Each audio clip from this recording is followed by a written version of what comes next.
Okay, take two. Let's try this. I don't know. We'll give this a go. Might work, may not. I don't know. Let's see if this is better. Hello. 3, 4, 5, 6, 7, 8. I don't know if this is better. It's my internet. Let's see. You're back. Your pulse is back. Tell me if this is better. It's my internet. If the quality is bad, it's the internet. It's not what's going on. Sounds good. Sounds good. Okay, so it is the internet. Okay. So sorry about that. It's not the tech. It is the internet. So just explaining what's going on at the moment. I just got the final bit of tech that I'm taking away to Korea, which you will see on the Nippon Pulse website, not on the YouTube. You will only see it on the Nippon Pulse website. The final bit of tech arrived today, so I'm just testing it. I'm streaming via the Action 5 camera, so we are not streaming via the internet. Well, we're streaming via the internet, but we're not streaming via the computer. See, the computer is over there. We're not streaming via that. We're streaming via the Action camera. But you know how you get like the selfie stick that you stick the Action camera on? The Action 5 camera has a new selfie stick, this here, but this selfie stick has a 7-hour battery in it. So in other words, if the Action camera is on non-stop, this has a 7-hour battery. So if the Action camera is turned off, you're not using any battery. So the battery in this can last potentially for days. So I can theoretically live stream for 7 hours with this battery, plus the battery in the Action camera for 4 hours. I can stream for 11 hours. I'm not going to live stream for 11 hours, but just trying it out. So that arrived today. Brand new piece of tech. Pretty cool when you consider the size of this particular handle. Say Peter Piper picked a pack of Peter Piper picked a pack of pickled peppers. If Peter Piper picked a pack of pickled peppers, what pack of pickled pepper? Yeah, did Peter Piper pick? Will the stick charge the camera? Will the stick charges the camera if you just want to charge the camera, or it provides unlimited power to the camera? So it can do two things. And of course, this camera as well has internal storage, but it also takes a 1 terabyte card, which no other Action camera does as well. But that's pretty cool, isn't it? Unfortunately, I can't show you the stick because it's plugged into the camera at the moment, but you can see from the package, it's a very small stick. Unfortunately, it doesn't extend. Well, I say unfortunately, it's kind of good as well, because in Asian countries, you're not allowed to have selfie sticks which extend, in case you don't know. So brand new piece of tech. That's pretty good. Sound gooder unlimited. So it's the internet before. The internet's crap. That's why it doesn't sound any good. My house is a mess. I'm sorry about this. Seashells by the seashore. Seashore. That's what's going on. So I can't show you the stick because the stick is connected to the camera at the moment. So it's the Action camera that we're using. I'm not going to do a 11-hour stream to test the battery completely, but it's got the controls on the stick as well, so you can control the Action camera completely with it, which is pretty cool. And you know, DJI is just ahead of its time, really, compared to all its competitors out there. So 1 step forward, 2 steps back. I'm bleeding still, so a bit of an issue going on there with the health. We're trying to figure that out at the moment. I'm a little bit sick at the moment. Got car problems going on. Oh my God. 1 step forward, 2 steps back, trying to pay for this trip. But anyway, and I've got the flu, so it's all happening at the moment. Extending whose stick? Certainly not yours. So your stick is small but extendable. You can't extend this stick. This is not an extendable stick. It is what it is. That is not stickable. So what's going on here? how sad is this? I'm taking, these were from McDonald's. I'm taking these over to my friend in Japan because he's never heard of AFL before, even though he lived in Australia for a period of time. So there we go. I don't know. But I've got a few other things which I'm ready to take on my trip. I have my medications now. Oh my God, I've never been on medication in my life. I have my medications to take away on holiday, so they're ready to go with me. What else have I got? I've got a gift from my friend over here. I'll grab them. In fact, we can take the camera because it's the action camera. He wanted some coasters with animals on them. So I got these ones from a shop in Melbourne, in fact. I got these at the Block Arcade in Melbourne, and they're coasters, wooden coasters of animals with drawings on them. So that, of course, is a koala, and then we have a kangaroo. I hope you can see them okay. Then we have a, what have we got there? A wombat, a kookaburra, a platypus. If you can't see them, bad luck. And then we have a possum. So we got them from the Block Arcade in Melbourne. So they're for my friend. Oh yeah, you can see them. Excellent. What's going on here? Nice. Are they made in Australia or overseas? Made in Australia with Australian wood. Australian wood and drawn, painted in Australia. So they're for my friend. What else have I got to show you? I suppose, hopefully, I won't be able to see your chat. Actually, there's nothing outside to show you because the garden's a mess. What else have I got to show you? Nothing really. No. Anyway, what's up with all of you? I've got Bella over there. Told you my place is a mess at the moment. There's 3 blogs ready to go on the Nippon Pulse website. The first one will be on the 1st of July, so do keep an eye out on that. That'll be ready to go. Interesting. We've got 2 things which Perth people will know about, which is the South Perth, the new Boorloo Bridge, and the Optus Stadium, but also the kilns. A lot of Perth people don't know about the kilns. So that's coming up as well. The kilns. Have you been to the kilns? Indigo died. Do I have any currency? No, none. Because the car's now unusable at the moment. So the budget's kind of stuffed up. My front brakes have gone. They didn't pre-warn me that they were going to go. They've gone. So I need calipers. Are they them? Calipers and pads. They're both gone.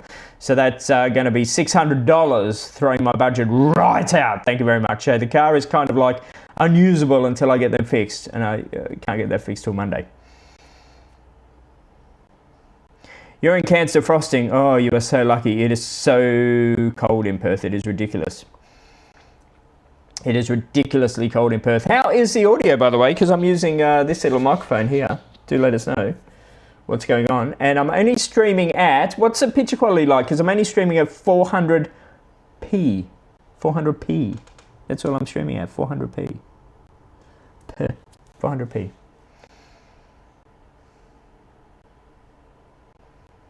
Well, you got the back ones. Yeah, I got the back ones, but I've only got metal on the front. And the guy said if I keep driving metal on the front, it could cause a problem, especially if the metal comes loose. So yeah.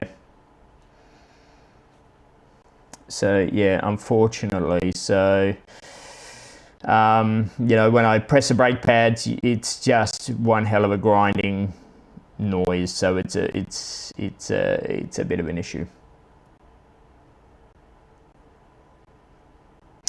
Anything higher is bad. It's only bad because of the internet. If we had better internet, then it would be better. But unfortunately, it's not. So yes, I'm watching at 720p. If you're watching at 720p, that will be YouTube upscaling it. So thank you very much. The color is awesome. I'll try to take you outside then if the color's awesome. I don't know if it's going to work, but we'll try. I'll take you outside to show you the blue sky because the sky is blue today. We might get disconnected. I don't know. But we'll take you outside with the brand new stick. Let's see if this works. I won't be able to look at your chat till I come inside again, but here we go.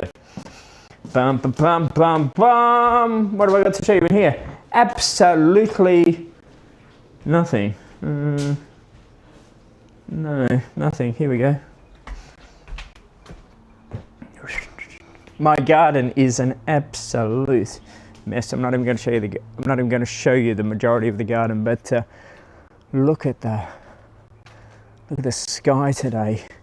It looks sensational. We're already going to show you the sun, so it's going to flare out. But oh my God, it looks beautiful, hey, but it is so cold.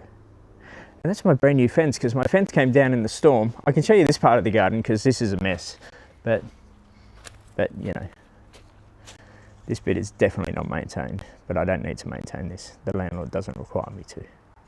This is just, you know, but that's a brand new fence. That's the old chicken coop. I need to get chickens. And that's the gum tree. But look at the sky. This is the problem in Perth. You get sky like this in the winter, which means it gets really, really cold. No cloud cover. Really bitterly cold, and that's one of the things that's been causing me to bleed, because I'm on anticoagulants, whatever they're called, and blood thinners, which means my blood is really, really, really, really, really thin at the moment. So when I bleed, and the cold weather is basically cutting me up inside and making me bleed really badly. So like this morning, when I woke up, there was blood everywhere, ladies and gentlemen. Oh my God, there was blood everywhere. If the police would have come in, you would have thought that there had been a murder in the bedroom. This camera is tops. I mean, it's the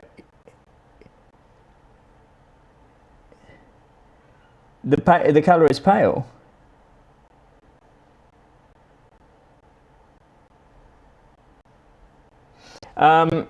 Well, that's a thing that I was always trying to explain, like when you go to Sapporo and that, and you know, I'd say, well, Sapporo is warmer than Perth, and people would go, yes, but that's impossible because the temperature in Perth is warmer. Well, you know, I don't know what the temperature is today. I'll have a look in a second. The temperature may not seem that cold. It might be above 15, I don't know, but it feels colder. It's a weird sort of cold here, if you know what I mean. Let's have a look at the temperature here. It's really cold. It feels like knives. So at the moment it's 20.3, but it doesn't feel like 20.3. At the moment it feels certainly like 8, I would say. Overnight tonight it's going to be 6, which means it'll feel like 2 or less, but it'll be so cold it'll feel like knife stabbing you. It'll feel really, really horrible. Got some warmer weather coming up, which is good because we've got some rain on the horizon as we go along. The camera is fine. The color might look pale to you as such because this camera apparently is more natural tones of color, which you may not be used to seeing, especially on YouTube and that, and I don't know how YouTube processes it, whereas color on other cameras, especially webcam cameras or other action cameras and that, are more digital focused. Oh my god, my brain is so messed up at the moment. I can't think of the actual words. 8-bit color, 12-bit color, whatever. This apparently is bigger, more natural color tones, if that makes sense.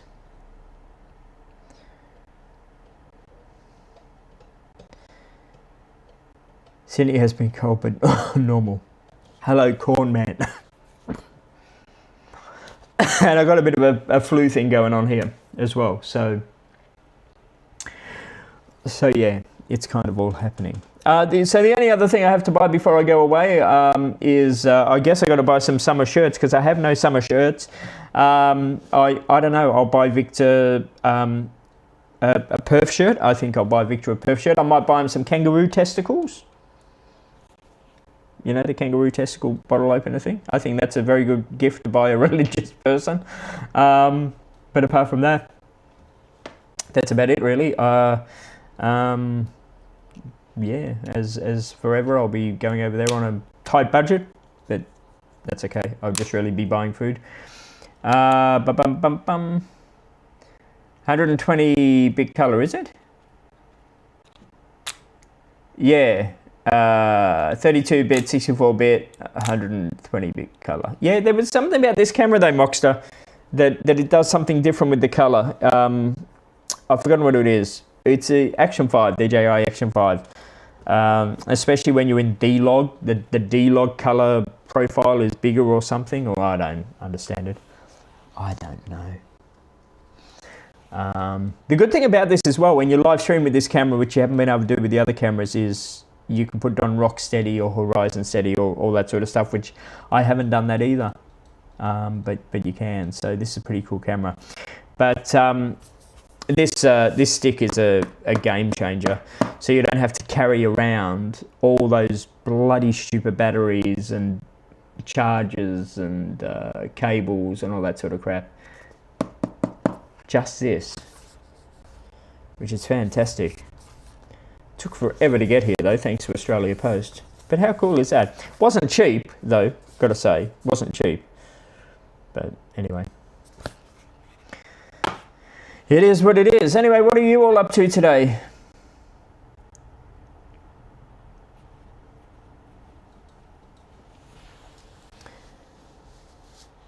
New Tech YouTube channel. Don't forget to check out Nippon Pulse thing. The new blogs for the trip will start on the 1st of July. As I say, there's 3 waiting to go. It'll most probably be updated twice a week. So even though I'll be overseas every day of the week, I'll be uploading it twice a week. So that means even when I'm back home, there'll be updates like twice a week type thing. Because I'm pretty sure you don't want to be reading things every single day of the week. So yeah. Just got off work. Work. Yes. Burying bodies, that's what he does. My mate Mockster. So tell me, when you have Instagram chats, somebody might be able to answer this. I sent Mockster the message, but he totally ignored me. When you have Instagram chats, when one side of the chat, so like 2 people chat, but when one person's chat completely disappears, what does that mean? Does somebody know? Like when one person's complete chat history disappears, what does that mean? Somebody tell me, because I don't understand technology. Somebody let me know. What does that mean? So what does that mean? Look at this, Mockster, from McDonald's. This will mean nothing to you, but this is AFL. Oh, there's new words that entered the Oxford English Dictionary today, because Mockster doesn't speak English, but every year they put new words in the Oxford English Dictionary, and 3 Australian words have gone in the Oxford English Dictionary today, and they are... oh my God, I've forgotten what they were. Oh my God, I've forgotten what they were. They are...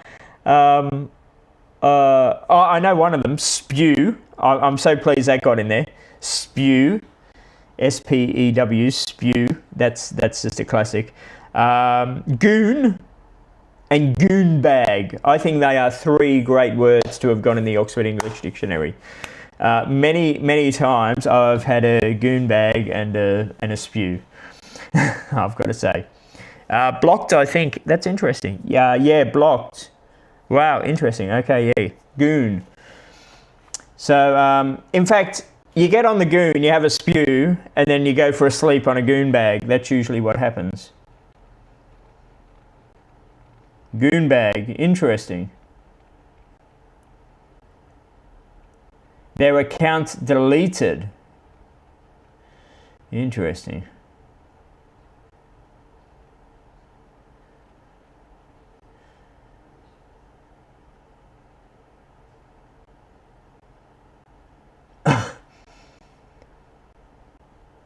Yeah, so that's the context for the 3 words. So you would get on the goon, and then have a spew, and then go for a sleep on a goon bag. Like, I think, I don't know, Russell doesn't seem like the sort of person that would have had a sleep on a goon bag before. I don't know. I don't know if I know anybody. I don't know if I know anybody that's like tough enough in this chat that would have slept on a goon bag before. If you have slept on a goon bag before, do let me know in the chat. But I don't think anybody here would have slept on a goon bag before, apart from me.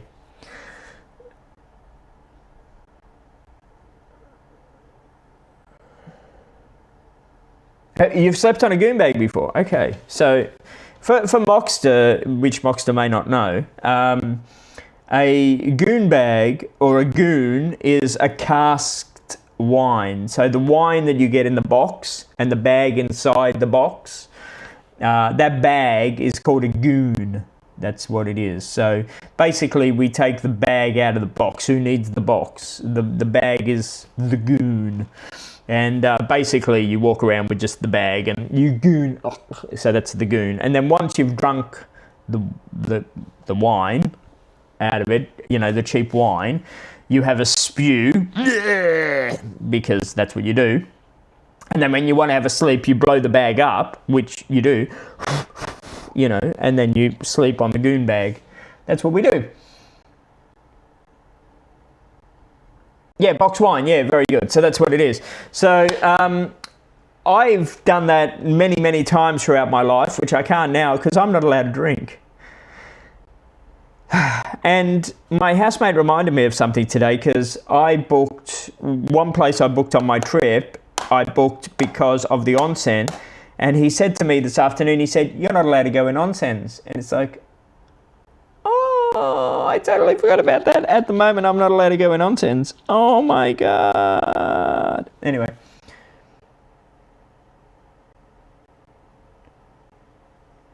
I explained that to you a year ago. Dude, I've had brain surgery. I don't remember 5 minutes ago. Oh my God. Did I show you my little light? I know I showed Moxie my little light. I don't know if I showed you all my little lights. So that's my little action camera light that I got as well. How cool is that? Cool, hey.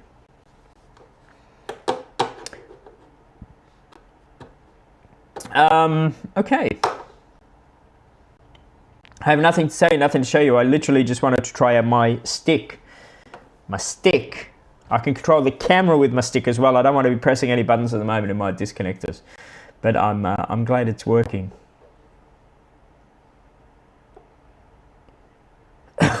I still owe you $5. Okay. I can't remember why I owe you $5, but no worries. What's your PayPal or your account? I don't know why I owe you $5, but not a problem.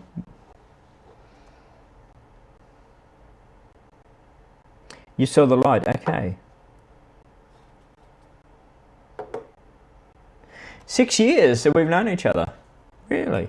I remember you used to always be like, you'd show up in the chats and I never knew who you were. You were like mysterious.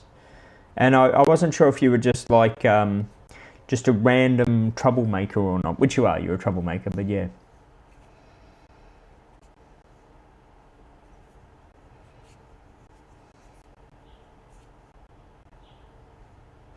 I know that is one of the problems, that you can't extend the stick, but I'll put it up here.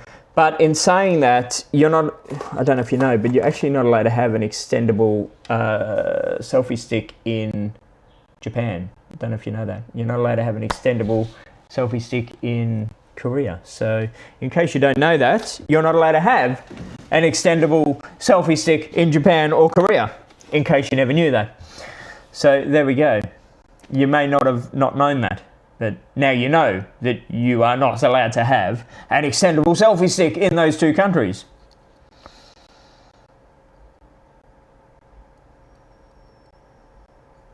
Oh my god, I haven't seen that for years, Mockster. Yeah, because Mockster is still a member, God knows why. That thing. The camera is not 360. They are releasing a 360 camera soon, DJI. I used to have a 360 camera, and we used to live stream from the 360 camera, and we used to do 360 camera content, and nobody ever watched it. Oh my god, I've gone through so many cameras over the years on YouTube. And Moxer was there from day one. And I christened him the Corn Man, and he hated me because one period of time we actually had a fair few people, watchers, and we had quite a lot of younger viewers. That's why we called Moxer the Corn Man rather than calling him what he actually is. And all the younger viewers used to call him the Corn Man because they thought he was a corn farmer. And then when we'd go offline, Moxer really, really hated us because everybody called him the Corn Man. I haven't hate you. Good old Maru, there we go.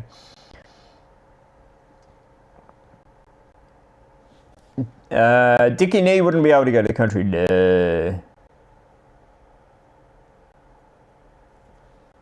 Moxter knows Dickie. Moxter used to like Hey Hey.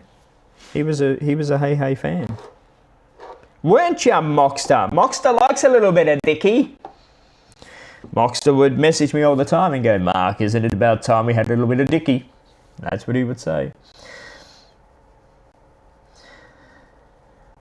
Yes, I know, Moxter. It takes one to know one. You and John Dobb. There we go.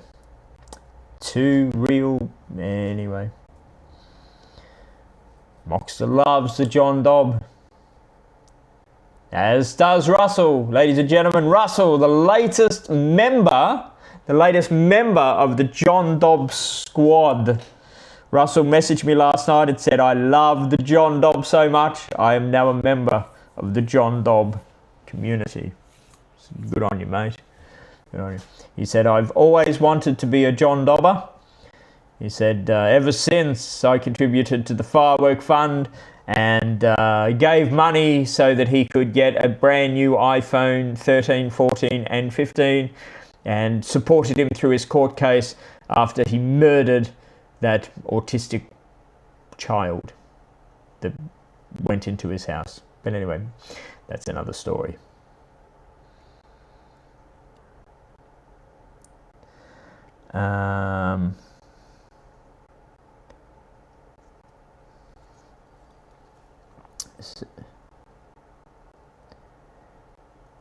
No idea why you became a member. Because you like it how John Dobb always goes bang. Yes. You and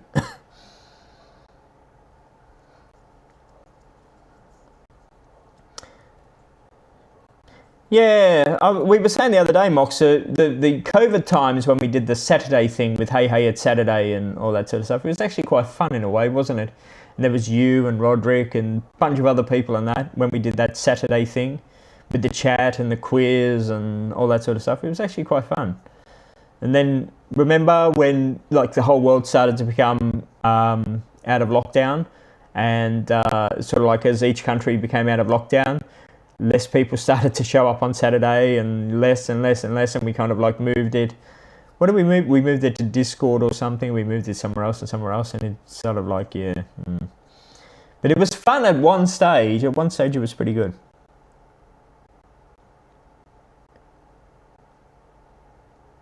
Yeah, John Dobb does have to go in and out of the country because John Dobb is not a resident of Japan and cannot stay in Japan. He has to go in and out, of course.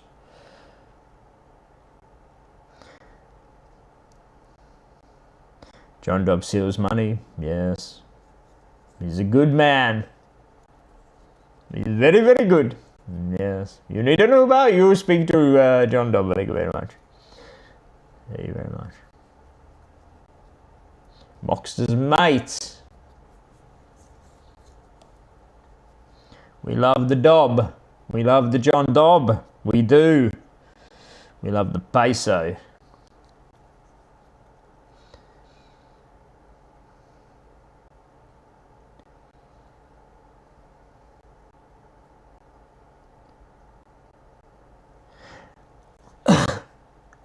They did, but I never listened to them.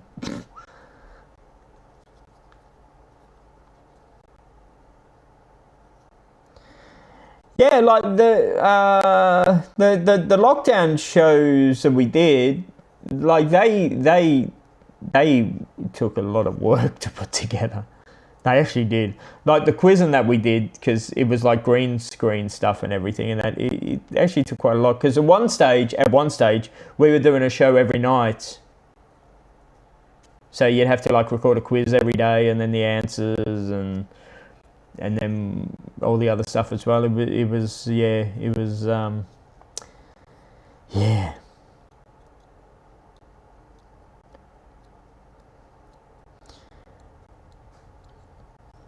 Yeah, even though he's from West Virginia, I was going to say West Virginia. West Virginia, he's very similar to you, Moxter. Very similar. I find you two very, very similar. Both into the corn.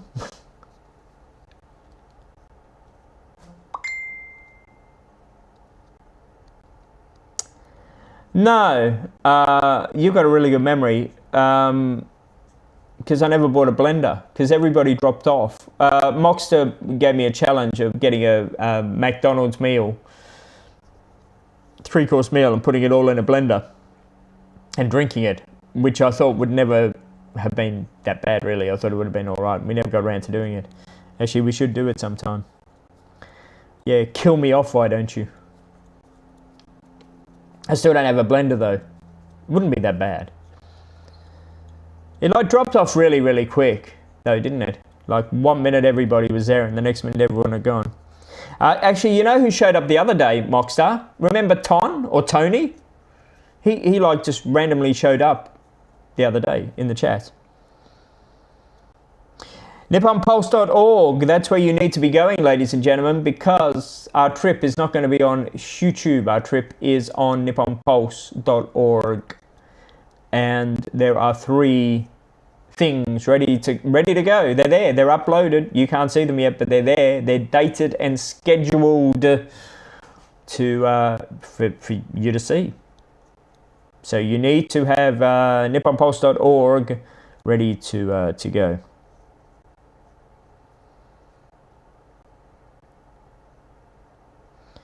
Have you seen the YouTube channel Will It Blend? I have. I never knew it was called that, but I have seen. I don't know if it's that channel, but I have seen Will It Blend. Yeah.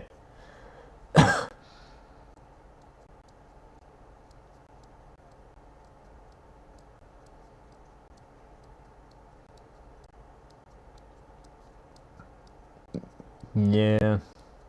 And then everybody forgot about me. I entertained them through COVID, and then they all forgot about me, Moxter. They all left. They all wanted me to, and remember we were counselling them through, because some of them were really depressed, and then we had conspiracy theorists, and we had them all. We had them all going on through COVID. Oh my God, we had a huge mix of people through the whole COVID times. But we battled through, and we made like toys every single day, because we did a stream every single day, and there were like different sections, and we made toys every single day, and we donated them to the children's hospital, and we did all sorts of stuff. You stuck around, you did. You just, because you and Peso and Rimuru, you just fantasize about me. I'm just your thing. I just float your boat, you know. I get that, you know.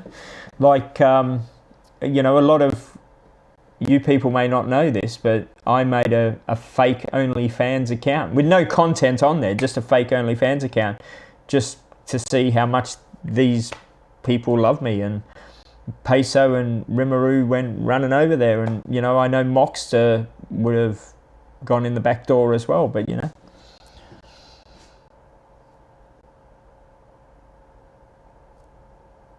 Actually, that'd be alright for I Love Japanese Pancake, yeah.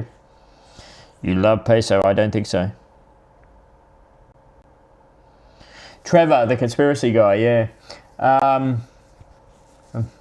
Nearly knocked Peso out, I tell you.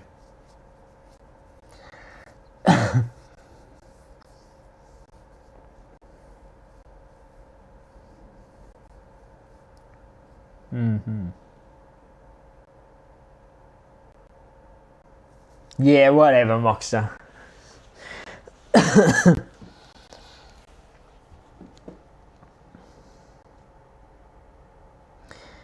Yeah, no, he doesn't. I remember Peso fainting in Melbourne City one day. Stupid me saved the man's life. But I saved the man's life, and I felt so good about it by giving him a good 1-2 over the face. Felt so good. We started off with the whole slapping to try and bring him around. That didn't work, so I had to give him a good 1-2, and it was like, it felt so good. But, you know, because Peso is John Dobbs' moderator. And John Dobb, the YouTuber, biggest criminal that ever walked YouTube. Yeah, and then if you don't know the story, John Dobb rips everybody off for like thousands and thousands of dollars, fake Kickstarter programs and all sorts of stuff. And one day, one of our viewers here and one of our friends, Samtown, you might see him in the chat now and again, went to hospital with a heart problem, like a heart attack type thing. Sam's only a very young fella, he's in a wheelchair. And we've helped Sam out with a couple of things. We gave him some microphones, some DJI microphones, and then we caught up with him a few times and did some live streams and that with him. And Sam went to hospital. So we said to all the regulars, because we had a heap of regulars in the chat, that, you know, like Moxter and Rimuru and all this. And we said to everybody, because we knew that Sam liked Lego and he liked Japan, so we said to everybody, we're going to go visit Sam in hospital, so we're going to go into Daiso, you know, the cheap Japanese shop, and we were going to get some the mini blocks, the little mini block things. And the mini blocks were $2.80 or something per little kit of mini blocks. And they had a bunch of them on trains, and we knew Sam liked trains. And so there was like 10 different trains that you could get or something. So we said, if anybody would like to buy Sam a mini block of trains, if you want to give $2.80, we'll get a train, and, you know, this train is from this person, and this train's from this person, this train's from this person. And then we'll buy the rest. So, you know, we'll buy 5 or 6, and you buy one, and you buy one, and, you know, we'll buy a heap of them and take them into Sam. So we did that. And I think 5 or 6 people or whatever chipped in and bought some trains as well. So we bought all these trains. Anyway, Peso rocked up into the city because he thought that we were going to steal the $2.80 from people and pocket it, rather than... Basically, he thought that we were faking that Sam was sick, and he thought Sam was in on the scam as well, and that Sam was, you know, really not, I don't know, in a wheelchair, and really not had a heart condition, really not in hospital, and we were just trying to scam people for $2.80. So he rocked up into the city to make sure that we had spent the money, and he wanted to check the receipts and check the shopping and check that we went to the hospital to deliver them. And I was out for blood. I wanted to kill this mofo. I wanted to kill this low-life, absolute cretin. If Rimuru was not there that night, there would have been murder in Melbourne City, I tell you. absolute murderer in Melbourne City, the low-life scumbag. And he's John Dobbs' moderator who stole, I think it was 56,000 American dollars or something off people. Low-life scumbag, I tell you. Absolute low-life scumbag. Is he in Australia? Yeah, Peso is in Melbourne.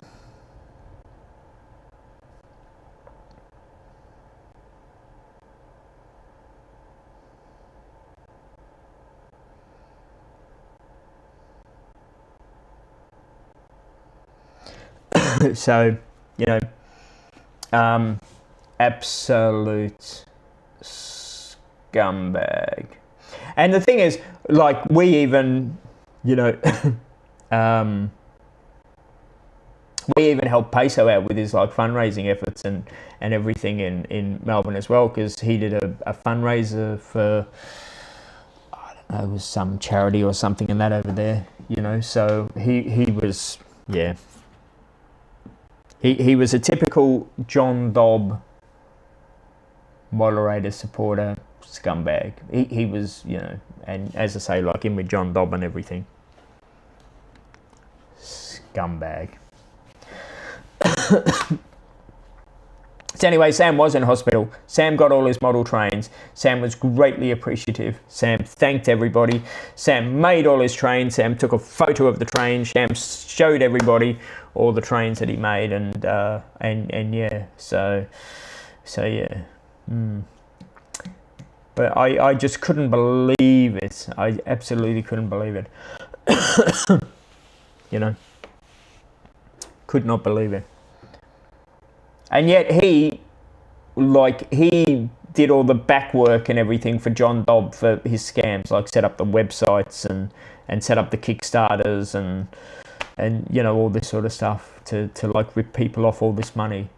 And because the way Kickstarter and YouTube and everything works, you can't take legal action against these people because like, how do you take action against somebody in Japan through a Kickstarter program which comes out of America?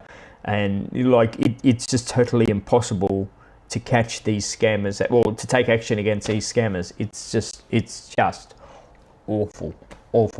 But yeah, so he rocked up in the city and he was like, show us in the shopping bag. And he counted how many trains were in there, and he was doing the maths, and he wanted to see the receipts and yeah.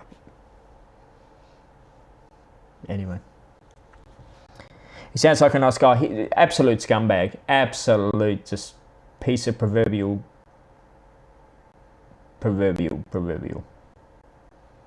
scum.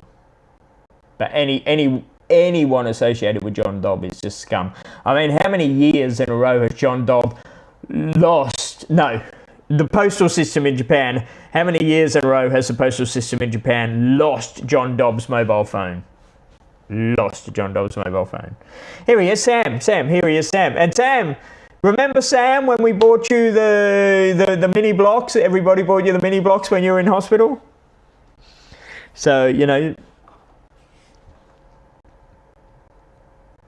I would have decked him. You know, I think Moxter would have killed him, not just decked him. I think Moxter would have.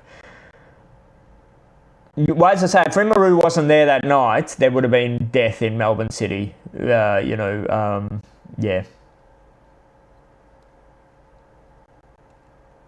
I don't think of it. Yeah, I think his scams have caught up with him. I think John Dobb's, the scams have caught up with him. One thing that I did notice rattled John Dobb was when that YouTuber in Japan got killed for the money. When he did that stream, it really rattled him because I think he realised that he scammed a lot of people, and you know, yeah.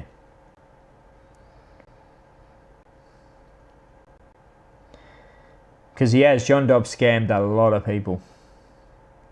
That was like 2 years ago. Yeah, we were just talking about Peso when Peso was carrying on about it that time, Sam. So yeah. Long time ago, about 2 years ago. We've known each other for quite a few years there, Sam. Do you still have your DJI mic, Sam? Do you still use it, or have you upgraded? Of course, I've upgraded to this. Oh my God. I've got these old ones now.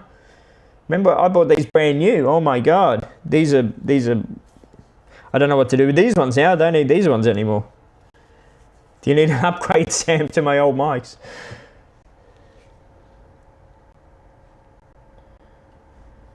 He only stopped streaming for 2 weeks. He was so scared. He was. When he did that stream, he was petrified, and you could see that he was petrified because it was all to do with money, and you could see it in his face. Like my previous job in Melbourne, we learned to read people's eyes and faces and everything. That was my job. We learned to do that. And you could see in his face, he was shit scared because he was just thinking, I've ripped so many people off with the fake firework thing, you know, with the iPhone thing and that. He was so shit scared because he ripped off a lot of people. But of course, a scammer just moves on, and John Dobb just moved on, of course.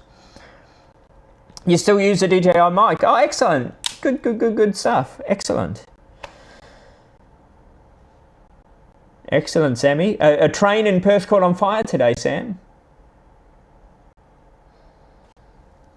There's just some news for you.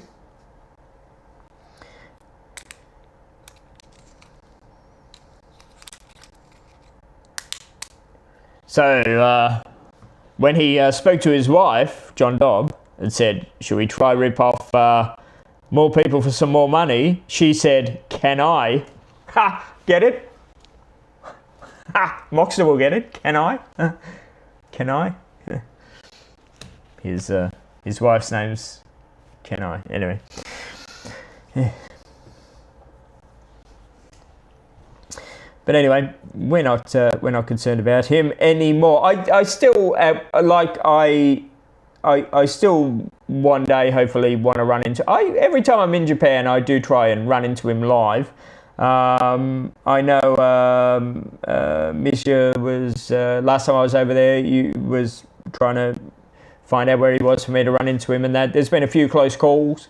I'd like to one day, but you know, it'll all happen one day. Was it an e-bike on a train? No, it was the brakes. It was a hot box. It was the hot box. It had a hot box. Some people say I have a hot box, but the train had a hot box. It's not the first fire on a train in the past couple of weeks. The new trains over here, the Demister, caught on fire. So they're not allowed to use the Demister on the new trains over here. They now have a handheld Demister on the new trains. So anyway, Sam, we are streaming on the DJI Action 5 wirelessly using the new power module stick, which lasts 7 continuous hours when the camera is on. 7 continuous hours when the camera is on. How good is that?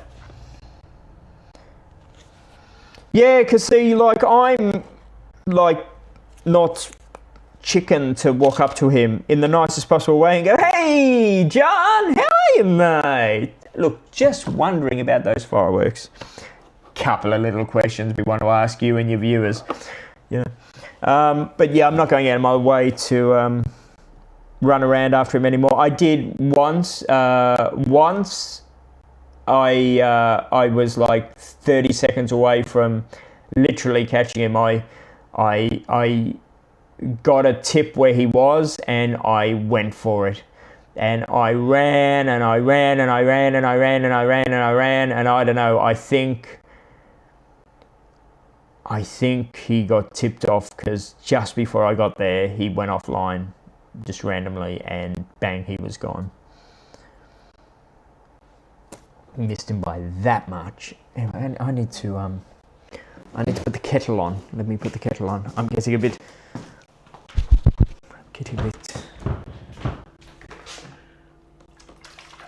thirsty, he says. What can I show you in here? Nothing. I've got my nothing here. I'm taking them away with me. I'll take my drone. I most probably won't fly my drone overseas. I'll also take my DJI Action 2, just because it's got it on the necklace, which is good to hide when you can't take a camera anywhere. And I will take a tripod. just in case. I had 5 boxes of tissues today, and I said to the boys, if you need the tissues for lonely nights, feel free to take a packet. 3 boxes have already gone. Go figure. Must be lonely nights. Anyway. Anyway, we have the kettle on at the moment.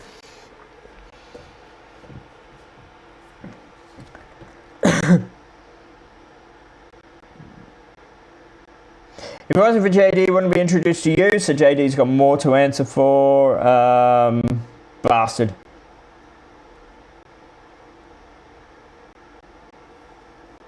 I remember when I was on his live in Sapporo as well. I didn't actually know John Dobb. I'd never actually watched him before in my life, to tell you the truth. I had no idea who the guy was. I was just in Sapporo, and I thought, I wonder if there's going to be any YouTubers in Sapporo, because if there is, it could be a chance of maybe going on one of their streams and potentially getting some viewers. That's the truth. There was him, and I got no viewers, but it was worth a try.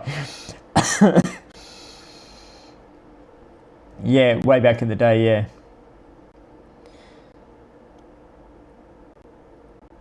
Handy wipes work better than tissues.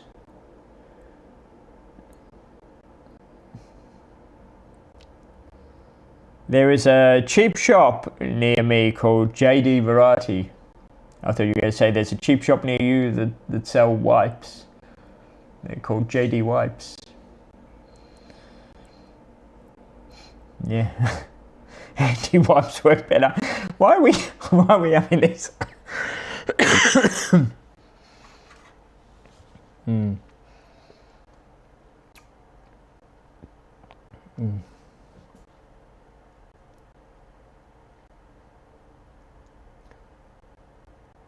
Tenga, tenga, tenga. All right, we're making a drink. That's what we're doing. I have a choice. I can have a lemon sip because I'm sick. I can have a coffee, or I can have a tea. You choose. Lemon sip because I'm sick, coffee, or tea. Choose. Somebody choose. I don't know what I want. I'm feeling sick. Wipe away your spills with JD wipes.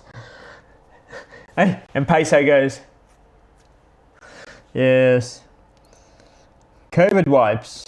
Yes, that's what we're thinking. That's what we were thinking, Sam. COVID wipes. Get rid of those bugs. Coffee. Okay, we can go for coffee. And as we're speaking of COVID wipes, I'm going to use my COVID wipes while I'm having my ginger nuts.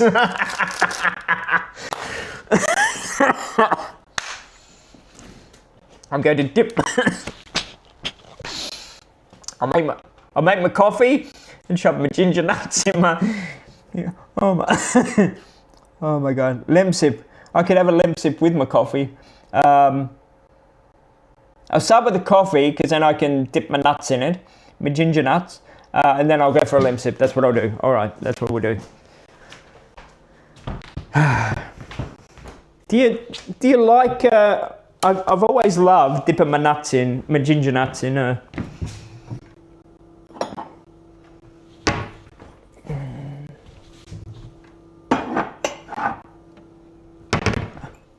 I'm very fussy with coffee cups. I can't have a narrow cup. I've got to have a mug, and I've only got horrible instant coffee at the moment. That's all right. We are streaming on the DJI Action 5. I'm feeling rather crap. I bought. I was going to make some, but I'm on a tight budget. I have no brakes on my car. I will have to buy brakes because. I'm going to have to buy brakes because I'm going to have to work. Because if I don't work, I'm not going to hit the budget. And if I don't hit the budget, I'm going to be in all sorts of shiver. So, I bought soup to try and get better. So,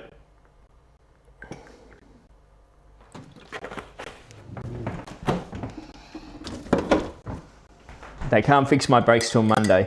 The soup I got is chicken and corn.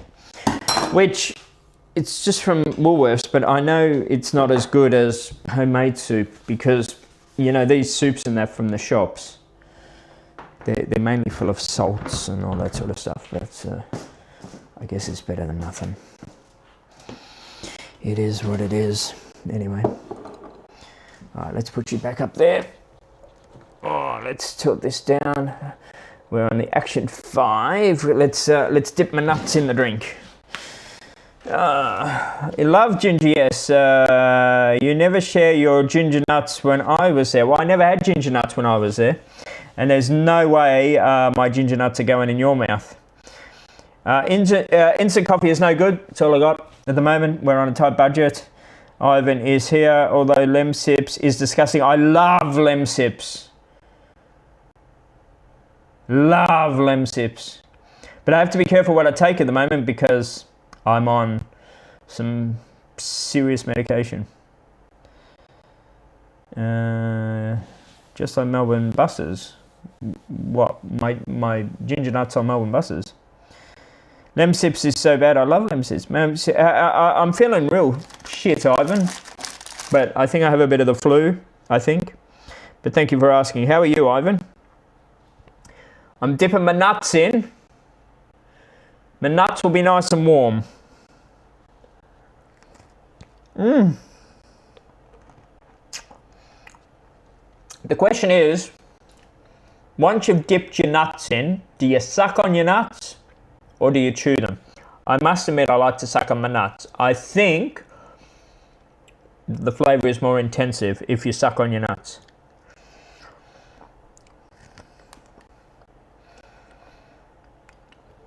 Buses, no brakes.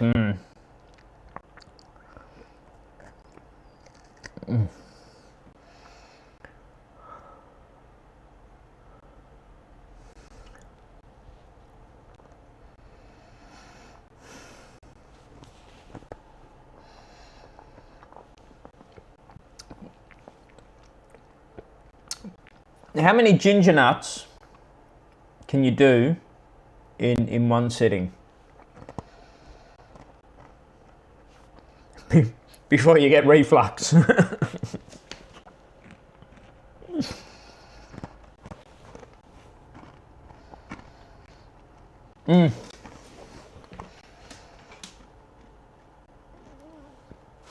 I'm an expert with dunking my nuts. My nuts have only ever fallen once, and I learned. I just know when to pull my nuts out. I think it's a feeling. You just know when your nuts are going to go.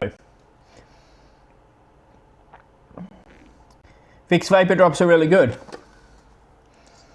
There we go. At least 5 dunks. I think it's better just to leave them in there. 1 dunk, let your nuts really, really soak in the juices.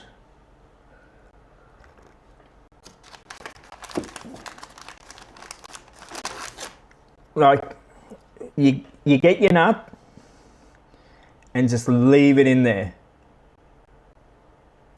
And that's the maximum. That's the maximum there.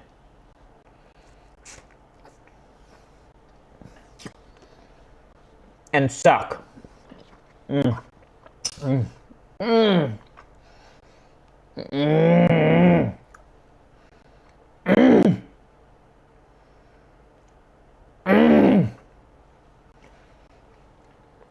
Let that nut really collapse in the mouth.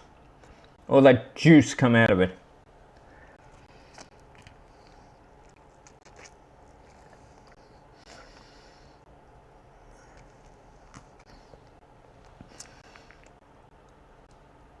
To be fair, Sam, you are correct. I do like a good Anzac cookie. This is true, but dude, my mouth is not big enough to have 2 nuts in there at once.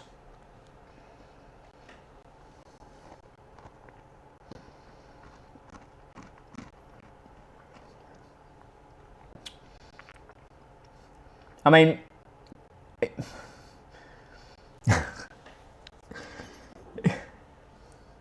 I don't think I could have two nuts off at the same time in my mouth.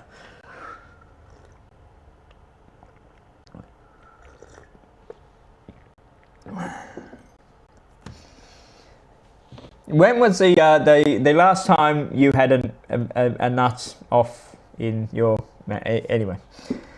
This is disgusting, people. There are you know. Oh, by the way, speaking of this, like, do you know that very, very soon in Australia, there's I think all Australians know there's going to be a social media ban for under 16s. It's now going to include YouTube.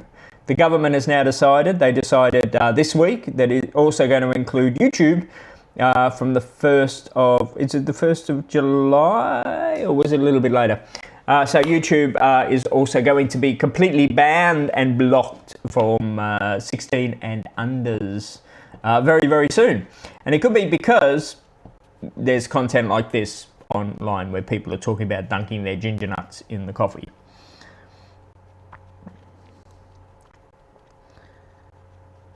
Soft and crunchy. Do you like soft and crunchy or salty and soft? Which do you prefer?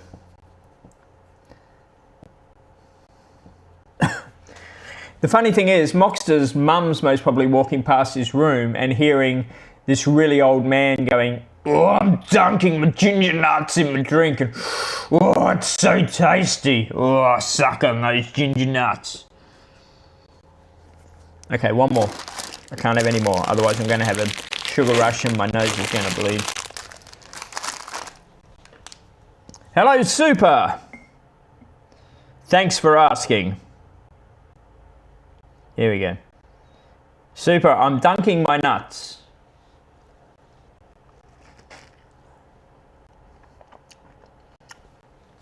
Yeah, it's never going to work. They did the face recognition test the other day in the schools. I don't know if you saw it on TV. And the age ranges, like, we're showing up to like 40 and 50 years of age. It won't work. She's been warned about me. More donkey, please. Oh.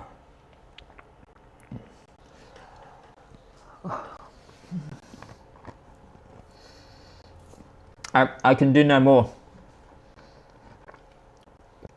I've had too much nutting in my mouth tonight.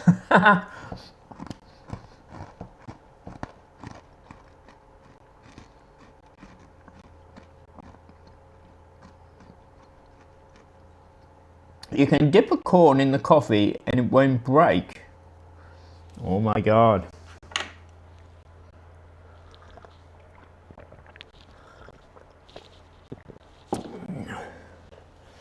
I am not dipping Moxter in my coffee. What a sour, bitter, horrible taste that would be, and what a waste of good coffee. Yes. Good to see. This is content. They created, somebody invented the internet for this content. It's amazing, isn't it? Years of practice, yes.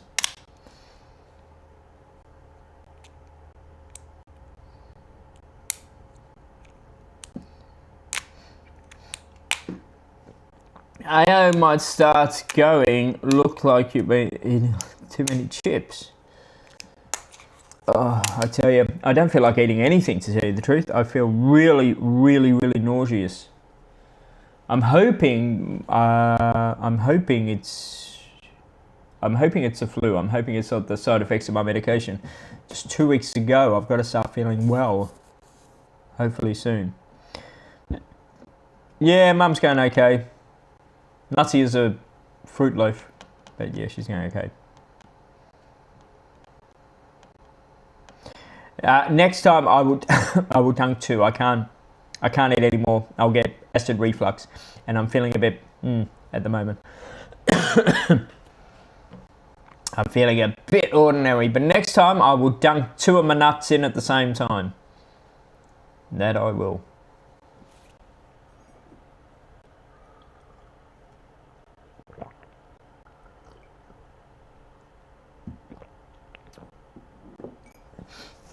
You know, Lemsips are. Whenever I've felt sick before, Lemsips are generally the only thing that make me feel well again. But I've got to say, this week I felt really, really shit.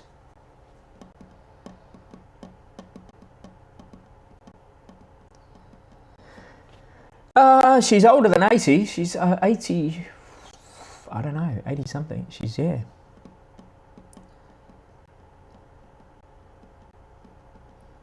Oh my God, don't tell me that, Sam. Seriously. This week I've just felt like death warmed up. I felt really bad. Yeah, no, this week Moxa, she rang up and she wanted me to go over there to turn up the television for her. I said, you know how to turn up the television, Mum. I'm not playing that game. Not playing that game. At all. Yeah. I suppose the problem with just like the way I'm feeling is there's quite a few things going on at the moment. The operation, the medication for the other condition, the flu if I have it, and whatever else is going on. So there's just a bit going on. I'm hoping that, and I don't know, I just hope that the way I'm feeling at the moment, I'm hoping is just the flu or COVID or something. I'm hoping. We'll see. Whatever it is, I hope it clears up within the next 2 weeks, because I feel very, very ordinary. But the priority is to get the car fixed and work my butt off, because the car's going to cost $600 to fix. Oh my God. So that throws the budget out by $600. Oh my God.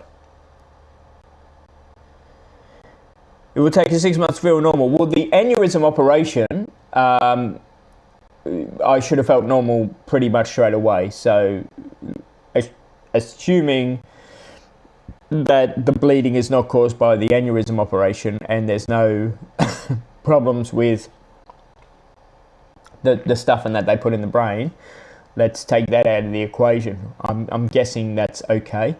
The bleeding, of course, is through the blood thinners and the anti-whatever stuff they're giving me. So that is caused from the medication.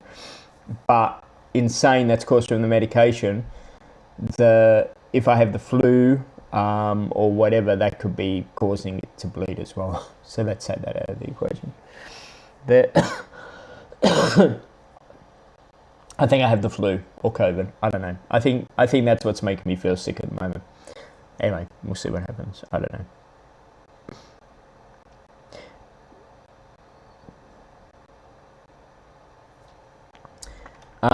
Ambulance was rammed. Yeah, Melbourne hospitals are pretty bad. Blood thinners. Oh, they suck, Sam. Oh my God. Like, you can't see it now. I'm kind of okay now. I don't know if I showed Russell. I certainly showed my sister in that. I took a photo at the hospital the other night. It looked like I had been beaten up. Like, I had bruises all over me, and I hadn't done anything. I hadn't fallen. Nothing had happened. I just broke out in bruises everywhere for no reason at all. It was just like crazy. And of course I was bleeding. Both nostrils were bleeding. Yeah, but of course I'm not just on blood thinners. I'm on well, I am. They're blood thinners, but they're other stuff which makes the blood thin, if that makes sense. So yeah, like crazy. So when I said to them, I'm going on a plane, anything I need to do, and he's like, because generally before I go on a plane, and everybody should, before you go on a plane, all of you should be thinning your blood with aspirin at least. So like a week before you catch a plane, you should be taking low dose aspirin or something, all of you, even if you're healthy, because Dad died from a blood clot on a plane. A lot of people do. I don't know if you know this. A lot of people, young people, old people, everybody, because the way they cram you in planes these days, you get blood clots. So everybody should be on low dose aspirin at least a week before you hop on a plane. So the neurosurgeon and doctors have said, your blood is so thin at the moment, you don't need to be on them, but you should be wearing the pressure stockings, which I also knew, which luckily I already have, which that's something else all of you should be doing. You should all all be wearing pressure stockings when you hop on the plane, which I know sounds weird, you're going pressure stockings, but pressure stockings are actually just socks.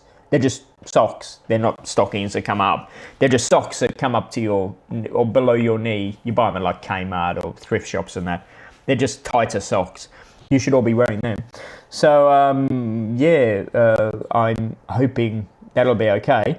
However, they did say there is also a chance that your blood can be too thin in the plane. So that is a problem. But anyway, we'll see how we go. Once you're up in the air, there's not much you can do, is there?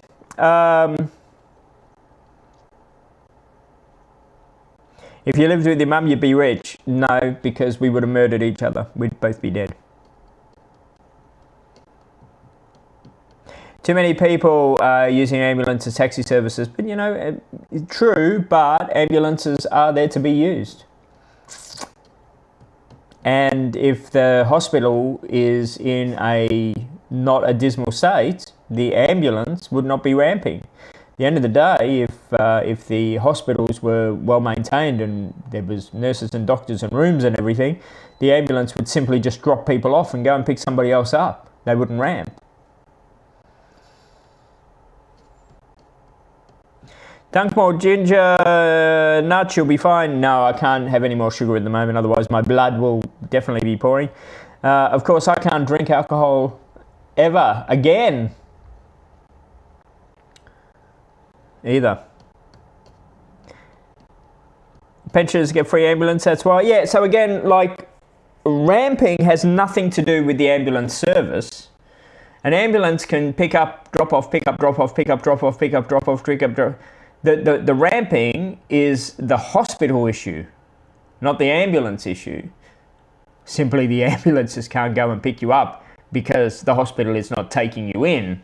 So, you know, don't get that confused. So even though the ambulance can't pick you up because you're still in it, because the hospital hasn't accepted you, you know what I mean? So, you know what I'm getting at? It's the hospital issue, it's not the ambulance issue, even though the ambulance can't get you.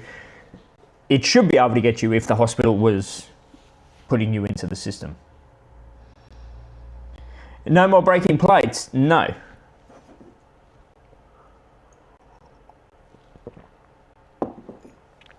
I've got to say my brain is thinking different, which it is, which we knew that was going to happen. The pressure was going to be coming off the brain, which it is. So I automatically think, I'm thinking different. I've noticed that, which we knew that was going to happen. So yeah.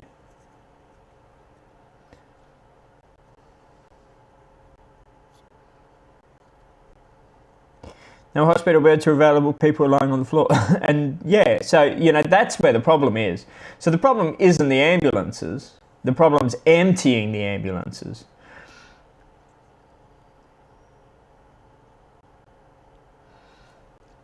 I mean, Melbourne's just bankrupt. What can we say? But, you know, like, yeah.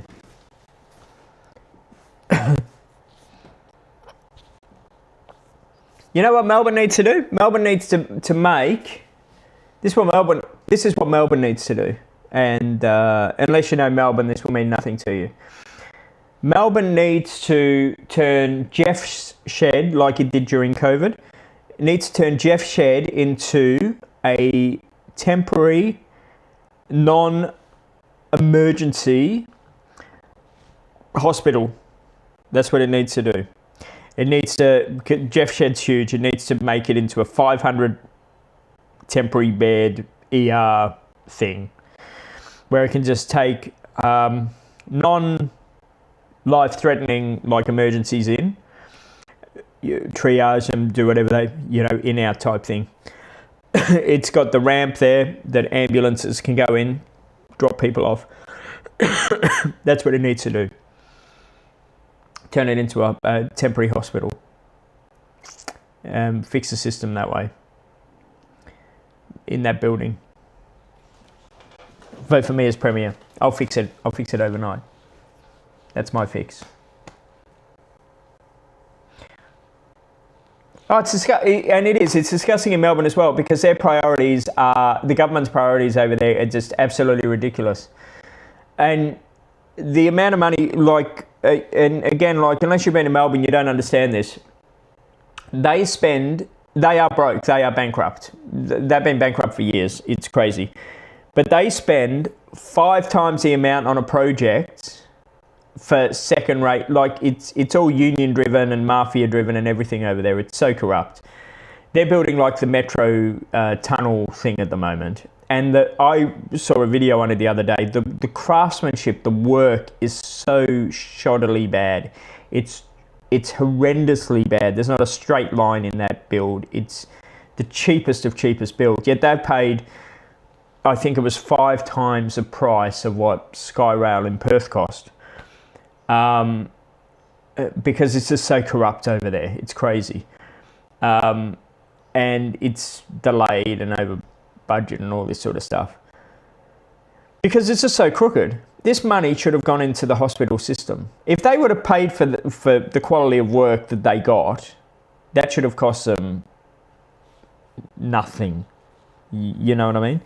Their priorities are wrong. The money goes the wrong direction. It goes into pockets that it shouldn't go into, and it's just the most crooked system over there. It's absolutely crazy. The only way you would fix, and like, I'm not saying I like Donald Trump. I'm not saying I hate Donald Trump. I to be honest with you, I know nothing about Donald Trump or America or anything like this. I am very outspoken about America. I think you all know this. But what I will say is, he seems to be hated by politicians in America. Forget about what people think. He's hated by politicians in America. And that's because he's gone in there and he said, F you all, this is what we're doing. We're throwing out all the crap and the corruption and whatever, and we're sorting this shit out. That's what needs to happen in Melbourne. They need some really strong people in there to get rid of all the corruption, all the rubbish, all the under table stuff, and like get rid of it all. Get rid of all these unions and mafia. There's so much mafia in that in Melbourne, and just, you know, yeah, that's what they need to do. Melbourne's a schmozzle, absolutely a schmozzle. The money that's gone for that rail network, for the quality it is so dismal. They could have built the rail system and fixed the hospital system all in one foul swoop. But Jeff Shed should be turned into a temporary hospital for non-life-threatening emergencies. And when I say emergencies, like, a lot of people go to the emergency department. It's not a emergency, but they've gone to the emergency department, if that makes sense, for treatment.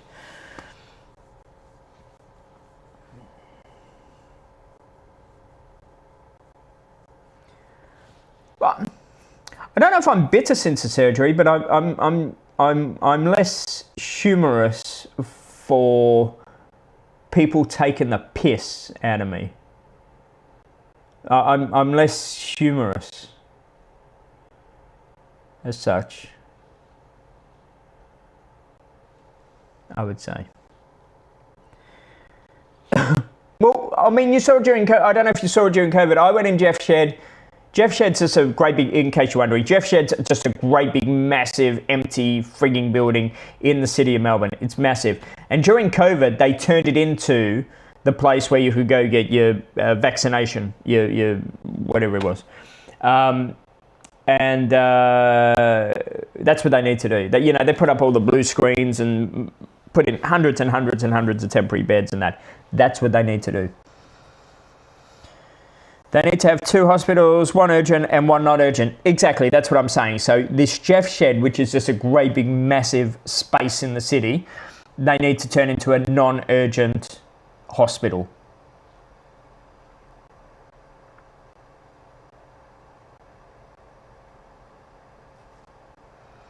I do have now. The phone service thing that you're talking about, Misha. I was all for that until after I realised I had a brain aneurysm, and then I realised, hang on a second, these phone services were also giving me medication, like the bad doctor I went to, and these phone services were also giving me medication for sinuses and all this sort of stuff, and basically could have also killed me. And so they are also very dangerous. So now I also realise that these phone service doctors shouldn't be around. Neither should these internet ones. They are really, really dangerous. You need to physically see somebody. So these phone services doctors and that should not be around as far as I'm concerned. And again, I never thought of that until they found my brain aneurysm and realised that they were also misdiagnosing me. You have to physically see somebody. On Rumble, Melbourne is not the place you think it is. Did I do that? I don't remember that one.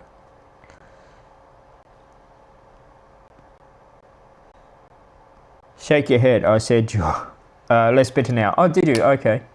Sorry, the chat, because I'm live streaming on this, not that the chat's really small. Less bitter now. Yeah, I think I'm I'm not on this much at the moment, but generally day-to-day life since my operation, I've been more chilled. I've definitely been more chilled in real life. But I knew that was coming up, like, for years and years and years and years and years and years and years. The pain in my head and the pressure was off the Richter scale.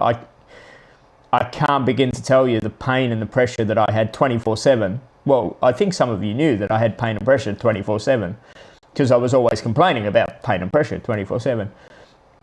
So after my operation, that went, which the neurosurgeon kind of told me a lot of the pressure was going to go. Yeah, so it did. And in that pressure going, I suppose when I had the pressure, when people were coming up with crap or bullshit and that, because you were already on edge and because you had that pressure and the aggro there, it was like a distraction, if that makes sense. So the debate or the argument or whatever, it was fine to have that argument because it was a distraction from the pain, if that makes sense. After the operation, because like it's a whole new world, because that pressure, even though I feel like shit now from the flu or whatever I've got, because that pressure's gone, because they're like the drama pressure that I had before, and because I don't have that pressure anymore, it's like, you know, oh my God, you know, I'm not interested, you know what I mean? Like, cut the crap type thing. Do you know what I'm saying? It's really weird, but you don't understand the pressure I had before in the head. The pressure in the head before was pushing out on the head 24/7. It was like a balloon in the head that just kept expanding and expanding, expanding, and it was so sore. It was ridiculously so sore. The first thing that, after the operation, when I woke up, the neurosurgeon and the nurses and that came in, and they said, "Are you okay?" And I said, "No, I feel like there's something wrong." And they said, "Well, what are you feeling?" And I said, "Nothing." I said, "I can't feel anything." It's the first time I have not felt anything in my head, and it feels really weird. And of course, I just had a little giggle and that, because even now I feel no pressure. There's nothing. So I've certainly been more chilled. I have lost my fuse a few times, but of course you can't change overnight. Like when I've been on the phone to my telco and that, I've got, "What the fuck you want?" But I've certainly been more chilled. Absolutely more chilled. What's going on here? Dr. Google is so good. Dr. Google's shit. Grok. I use Grok throughout my whole brain aneurysm thing, and it was on point most of the time. Most of the time it was on point. ChatGPT was shit, stay away from that, but Grok was on point most of the time. You were very angry because Victor got attacked in the city. No, Victor never got attacked in the city. It was, what's his name? I've forgotten his name. Not Victor, it was, I can't think of his name. The other one. Not Victor, the other one. Yes, the other one. But yeah. What's for dinner? I went to Costco and I got penne, chicken, penne, pasta, something or other. What did you have? But before, I showed everybody my ginger nuts and I licked them and sucked them. You missed that. Do you crave different things now after the op? No. No, but valid question there because, of course, after I was hit by a car, I liked peas. Oh, gochujang. Yeah, after my operation, gochujang. Yeah, of course. Never liked gochujang. After my operation, I liked gochujang. So there you go. Yeah, absolutely. You reckon I'd say Melbourne without head pressure? No. No, absolutely not.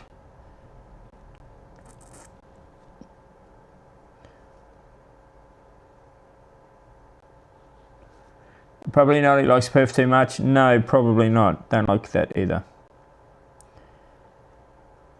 You were a lot angry before. But when you're in pain 24/7 and pressure, and again, I mean, it's hard to explain unless you have it. And I don't want to use the word pain because I'd even say to the neurosurgeon, it wasn't so much pain. And even he would say, here we go, look, I know it's not pain to you, but for us, we class it as pain. But it was pressure. And until you experience 24-hour a day, 7-day a week pressure, the way I was experiencing pressure for a decade or longer or whatever it was, you don't know what. And I didn't realize what it was. I didn't even realize I was an angry person as such. I just thought everybody was giving me the shits. Because I did. I just thought everyone was giving me the shits. The pressure was just off the Richter scale. And again, I was just going by what the doctor was saying. Oh, sinus. Have this medication, have this medication, have this medication. Of course, the medication was making me worse and making me feel worse than that as well. But the pressure was just off the Richter scale. And I can't explain to you what pressure is like, what the pressure is like, apart from put a balloon in your head and just keep pumping it. And so I can't explain it to you. But of course, it makes you angry and it makes you sick and it makes you in some ways, all I'm glad is that something was found. I'm glad all of you saw that something was found. I'm glad all of you saw that I was in hospital and they had an operation and that I had a brain aneurysm and all this sort of stuff, that you could see that I had a brain injury. Quite a serious brain injury, and that, you know, I wasn't the only one that's had a brain injury. A lot of people have had brain injuries. That, you know, that brain injuries cause people to be different, and you know, I can't help having a brain injury and what it does. I still get angry now. I'm still, you know, if you're going to be a dickhead or annoy me, I'll still be angry at you. If you still do something stupid, whatever. You know,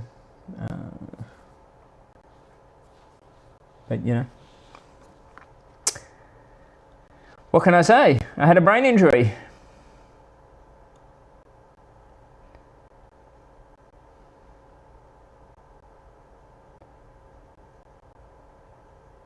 I never had comfort. Oh my God.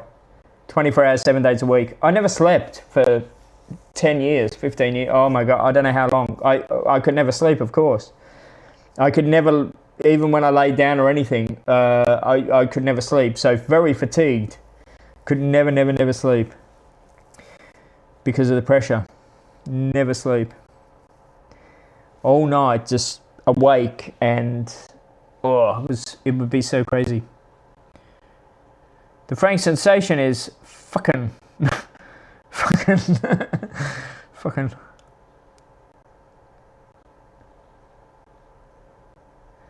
You were in pain for 6 years due to 2 bulging discs. Yeah.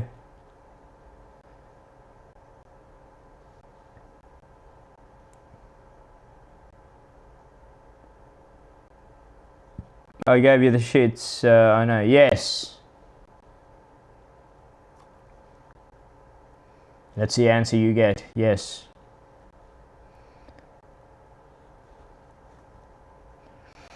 I mean, I've got back pain and that. I've got back injury that I've had since I was, I don't know, 20 something. Of course, I've got constant leg injury and pain from when I had the tumour and that in my leg and that, and the operation and that. So I've got things going on there as well. But it's nothing like head pressure and stuff that's going on in there. You know, I mean, I had something growing in my brain. You know, there's not much room going on in your brain, people. Your brain is a very compact thing. And I had a, you know, extremely large aneurysm that was beyond critical, about to burst, that was pushing out. And it was pushing on critical nerves, that's the thing. So, you know, like when I had something growing in my leg, it was pushing on fat and whatever, do you know what I mean? The thing in my head was pushing on nerves that controlled my eyes and my movement and my moods and everything, you know, like everything that controls every part of your body, these microscopic little nerves and everything, this thing was pushing on. That's the thing, it was pushing on it. So this thing was doing a shitload of, you know, earthquake. Yeah, well, if it would have gone pop, it would have been an earthquake, all right? Oh my God, it would have just bloody killed me. Neck bulging, yeah, in the neck, so bad. I'm getting sleep now, yeah. I mean, I'm still learning, so like when I still go to bed, I'll still have Netflix on or something, which I shouldn't. But when I do fall asleep, because see, like I'll lay down and I'll be concentrating on the screen, which I shouldn't do. And it's like, oh, I don't want to fall asleep, I'm trying to watch this. But when I do fall asleep, I am sleeping. That's the point.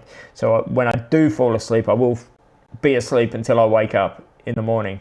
So I am finally getting sleep. Whereas before, it would be like 2 minutes, 2 minutes, 5 minutes, 2 minutes, 2 minutes, 5 minutes. And that would be like the whole night, you know what I mean? Where now, if I do manage, when I do fall asleep, so say if I'm watching Netflix, I don't want to fall asleep, fall asleep. Okay, I've fallen asleep at 1 o'clock. I will stay asleep until 5 o'clock when I wake up or whatever.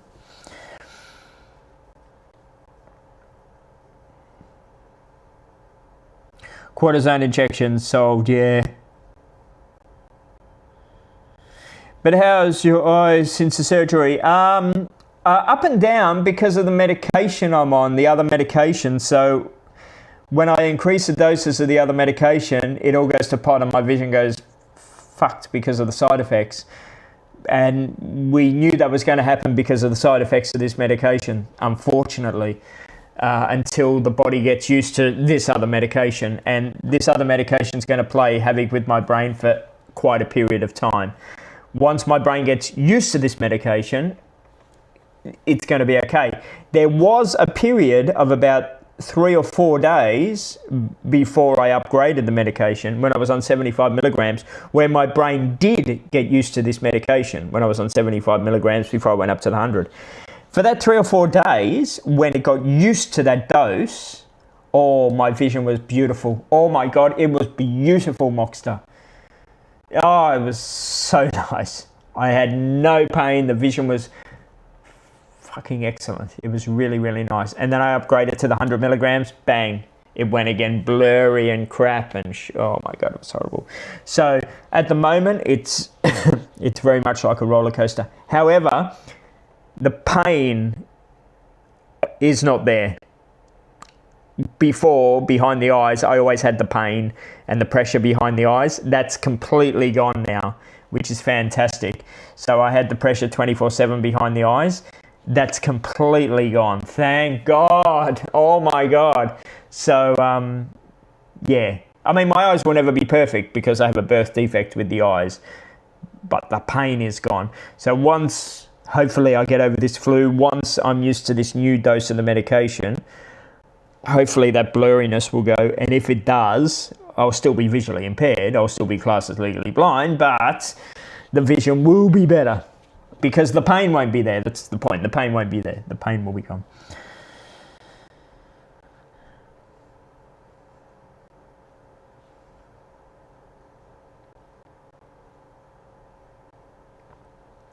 Well, that's the thing. The faintings are bad. We feel like fainting. Over the past couple of weeks, of course, I felt like fainting a couple of times, which is bad. I've never felt like fainting any time in my life. This fainting sensation you get, it sucks, doesn't it?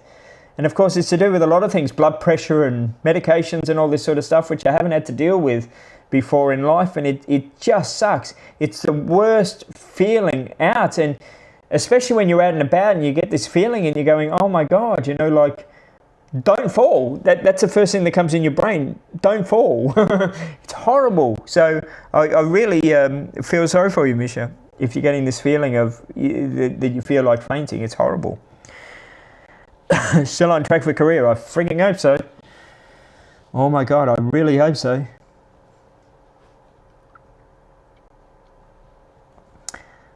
Yeah, I mean, like, I'm still in recovery. Even the neurosurgeon said you're still in recovery, which I am, so, you know.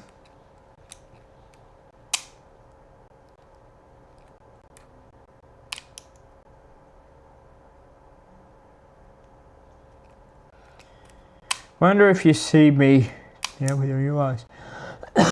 you still look the same. I might be a bit more tolerant.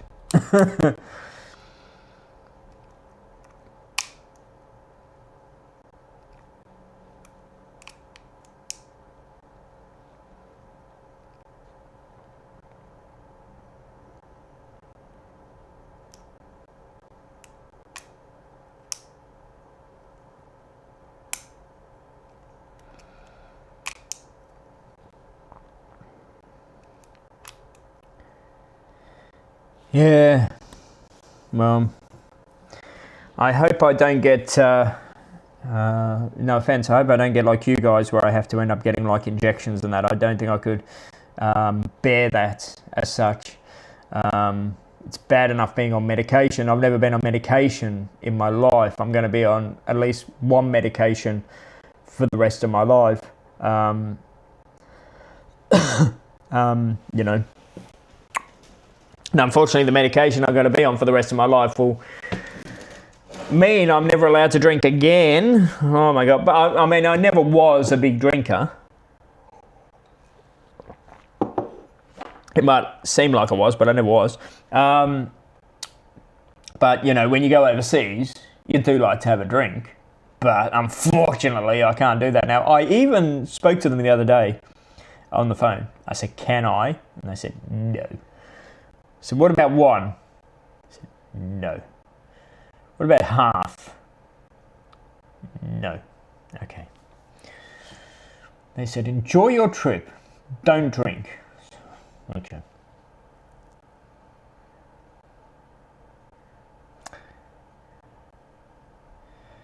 Yes, I know. I know I drank a lot when we... where did we go out? I've totally forgot. Where did we go out where I drank a lot? I've totally...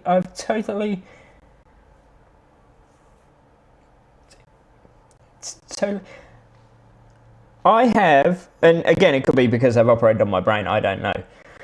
A lot of things as of recent have just completely gone from my brain. I have lost a period of memory, I've got to say. It could be because I'm just tired, fatigued, I don't know. Or it could be because I've operated on my brain, I don't know. But I've noticed things of late, and people have also reminded me that I just I've lost memories of late. And again, it could come back. It hasn't been long since I've operated on my brain. Things are still draining in my brain, of course, so, you know, whatever. Remember how much wine and Baileys you drank daily? This is true. I used to drink a lot of Baileys. Class 38, a train went on fire in Perth today. There was something else I was going to tell you, Class 38. I thought of you today, and I thought, I've got to tell Class 38. Totally forgot what it was. Totally. Oh, look what I got today, Class 38. This handle has a continuous 7 hours worth of battery on it. That's if you never turn it off and continuously have the action camera turned on, non-stop recording. 7 hours battery life. How cool is that? So I got that today. We're live streaming from the Action 5 camera even as we speak, using this thing. How cool is that? But there was something I was going to tell you, Class 38. I thought I was thinking, do not forget to tell Class 38, and I've totally forgotten. You didn't wake up with a new accent. I was actually going to play a joke on you all. That I was. Then I couldn't be bothered. But I was actually going to play a joke on you with the whole accent thing.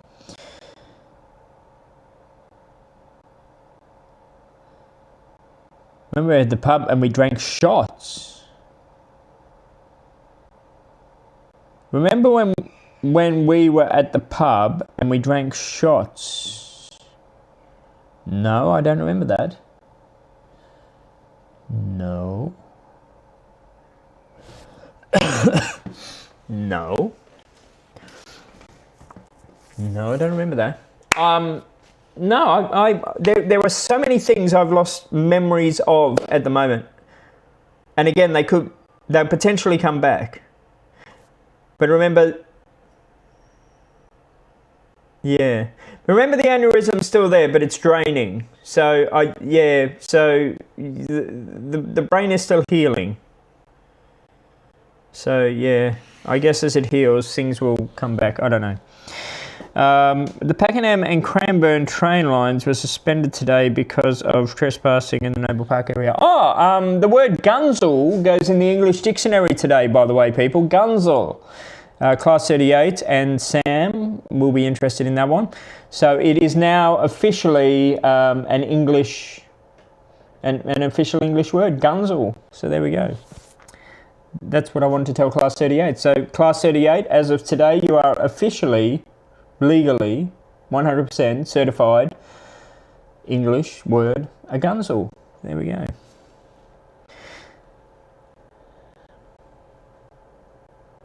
The Osmo series is a hectic action camera brand. Well, I just think that handle is great because I can't show you because it's on the camera now.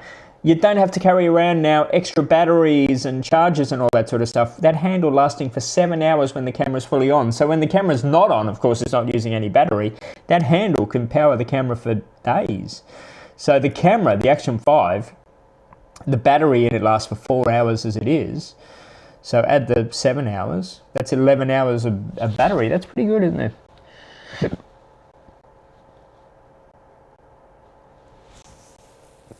Which accent do I like? Oh my god, we did this weeks ago. You got me to do this weeks ago and I was running with the accents.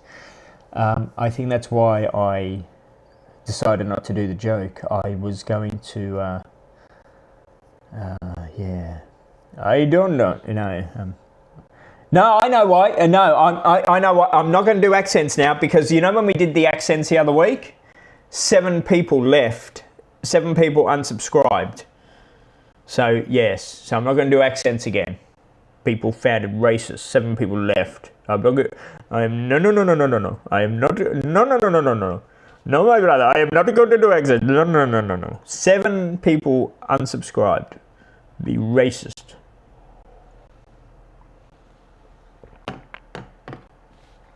My brother. 7.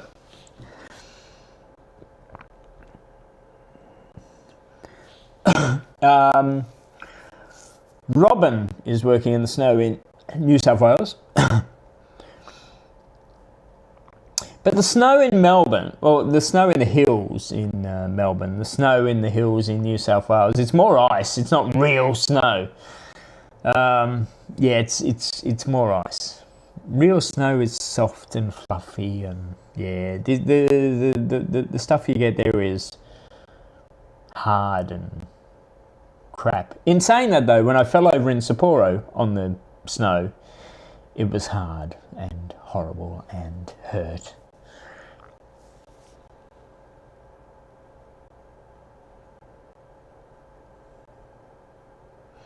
I don't know my Rumble login anymore. Sucking on ginger, but I'm ginger. My hair is I'm ginger. It may not look ginger because I'm you know, getting older, but I am a natural ginger. I am well, I'm not English. My mum is English. I have freckles. That's how you know I'm a ginger, because ginger people have freckles. I'm a natural ginger. If I was to grow my Moen beard, it would be ginger. It will still be ginger. That's why it's horrible. Ginger people, I don't know if we've got any natural gingers here. It is really horrible. Ginger hair, especially for Moen beards, is so horrible. You can't get a razor that does anything apart from rip the living bejeebies out of you, because it's your hair is so thick and like barbed wire, and oh, it's horrible. But I'm a ginger, so I can talk about sucking on my ginger nuts. He says,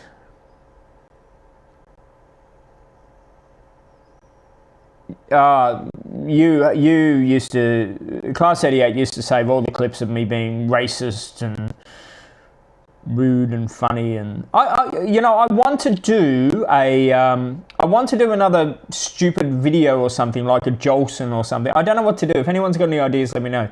And when I come back off holidays, I want to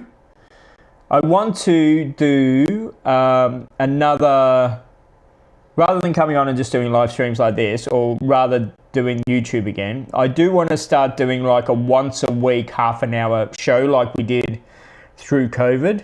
But the COVID one used to go for 6 hours. I want to do like half an hour show once a week with the different segments in it, like 5 different segments in a half an hour show.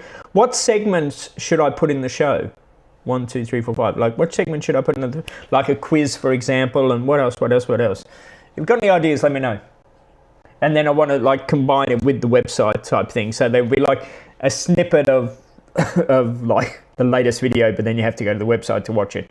So the snippet would be one segment, the quiz would be another segment. What would be the other stuff? Let me know. Is a myth that ginger people get worse sunburns? Yes, they do. Oh my God, I got 80% sunburn once in Port Hedland. I went swimming all day without shirt on and that, and I ended up in ER with 80% of my body blistered. Oh my God, it was so bad. Really, really bad. It was. It's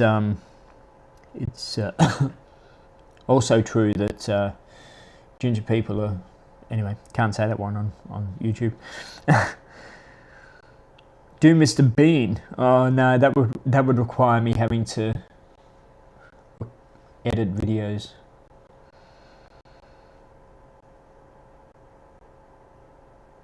The carrot in the box. The carrot in the box. The carrot in the box needs to return. The carrot in the box is the best game in the world. We love the carrot in the box.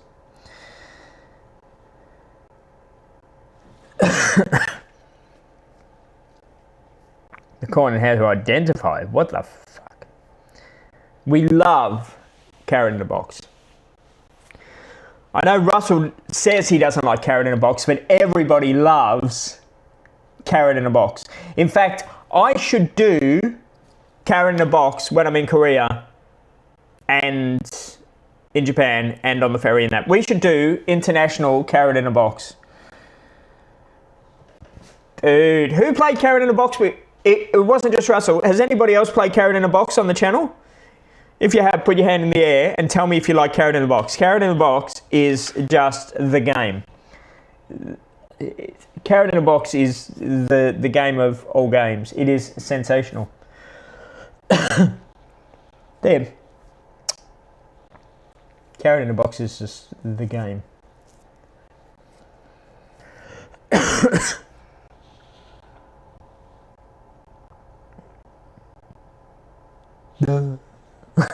No, it can't be corn in a box. It's got to be carrot in a box.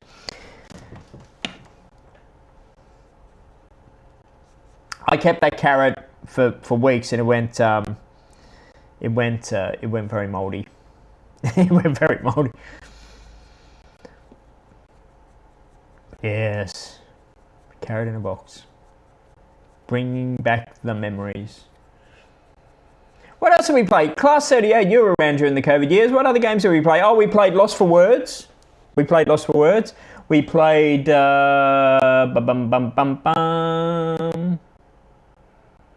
else did we play?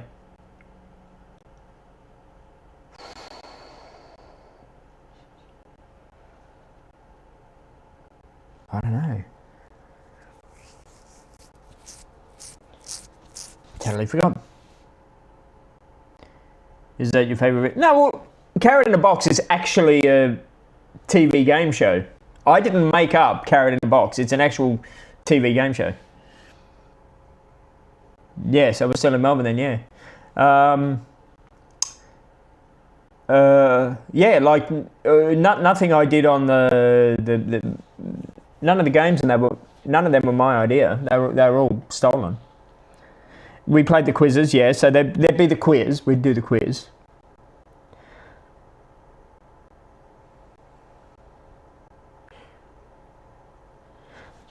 I made a savoury cake with pickles, onions, and whatnots. Did I? With the whatnots with my ginger nuts? Mark needs to come back to Melbourne. No. It might have been Melbourne that gave me my brain aneurysm. No, I don't see Mark ever travelling again much. I don't see Mark actually travelling overseas much more, really, to tell you the truth. Not that I'm intending to die, but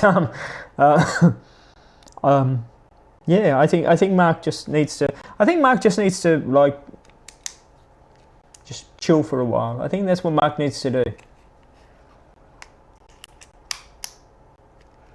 Let's do the carrot now. Mark doesn't have a carrot now, nor does Mark have the boxes now. So Mark needs to buy the boxes and the carrot to do Carrot in a Box. Yeah, that's what Mark needs to do.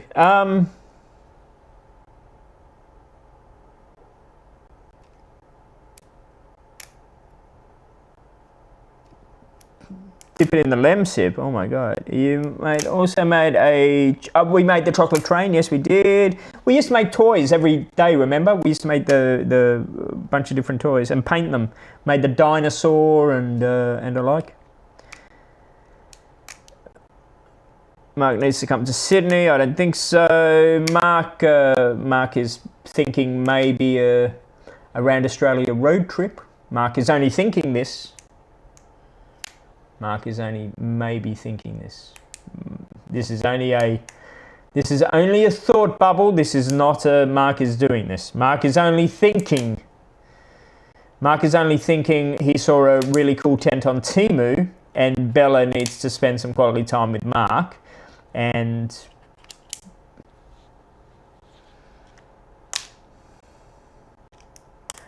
I'm not over 55, but thank you. Letters in a bucket. That was Lost for Words. Letters in a bucket.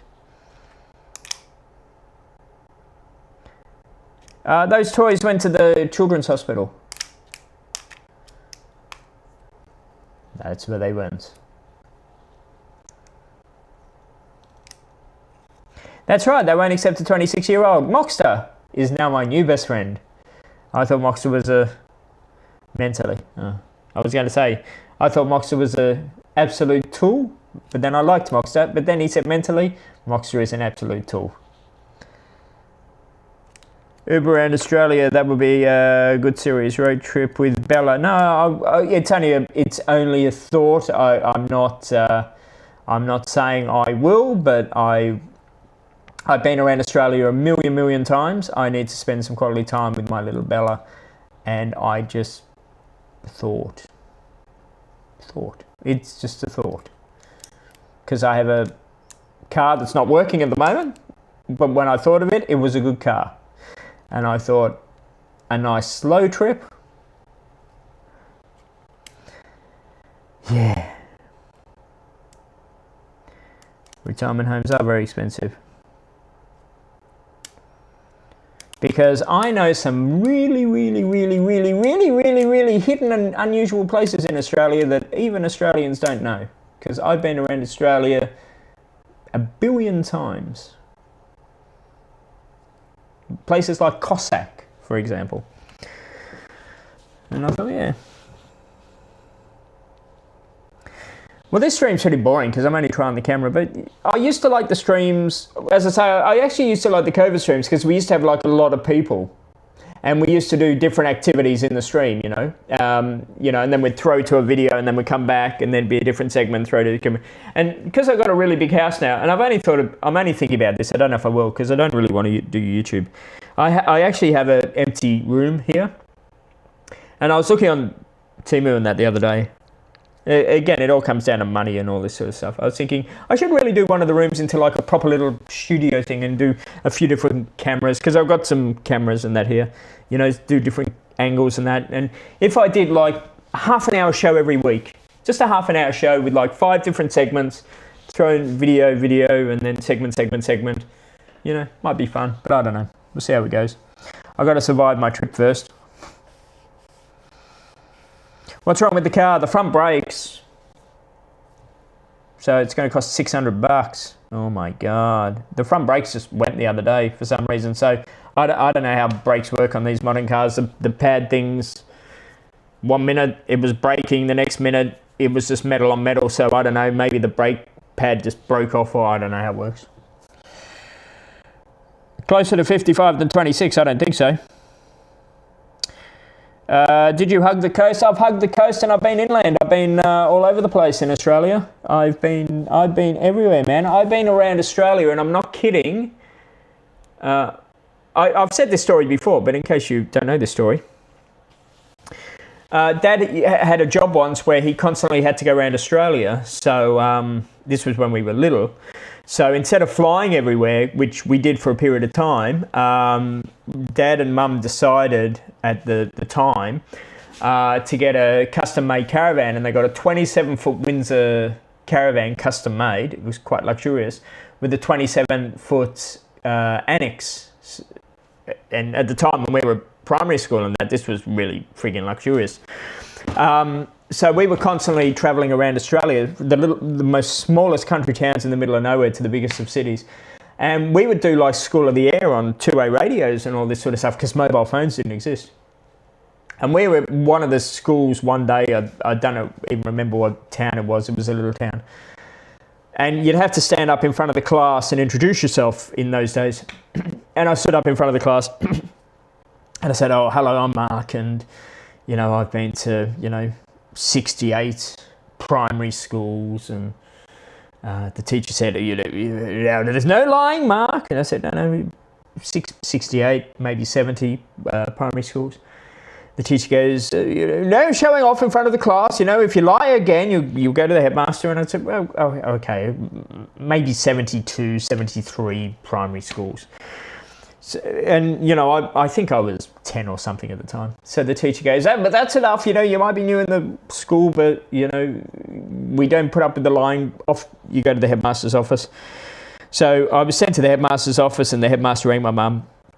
"I know it's the first day of school for your son, Mark. Completely unacceptable, and, we don't put up with the lying." And then Mum goes, "Oh, what happened?" "Oh, he stood up in front of the class introducing himself, and, he lied in front of the class." And Mum goes, "Oh, what did he say?" And, he was introducing himself, and he said that he went to a number of schools, and the teacher said not to lie, and then he lied again. And Mum goes, "Oh, really? What did he say?" "Oh, well, he said he went to like 72 or 73 primary schools." And Mum goes, "Oh, yes, that's definitely a lie." And the headmaster said, yes, we thought so." And Mum goes, "Yes, it's at least 115. So I went to a lot of primary schools, an absolutely lot of primary schools I did. So, but as I say, we went to like Cooper Pedy to Kununurra to Cossack to the smallest country towns to the biggest bloody cities. So we've been everywhere in Australia. And yeah, we've been everywhere, man. Where's your international students? One of them's gone to get a driver's license, and the other one is potentially at work. What are you currently driving? You mad? I'm currently driving a Nissan Dualis. Yes, get that studio going. the OnlyFans studio, yes. 2 front brakes, but apparently they also, in the Dualis, they can't just replace the brakes, they have to replace the brakes and the round things. What are they called? So you got the brakes and the round things. My Holden car fell to bits. Didn't sell my Holden car, it fell to bits. As Russell will tell you, the exhaust fell off, I think the wheels fell off, the window wipers fell off, everything fell off.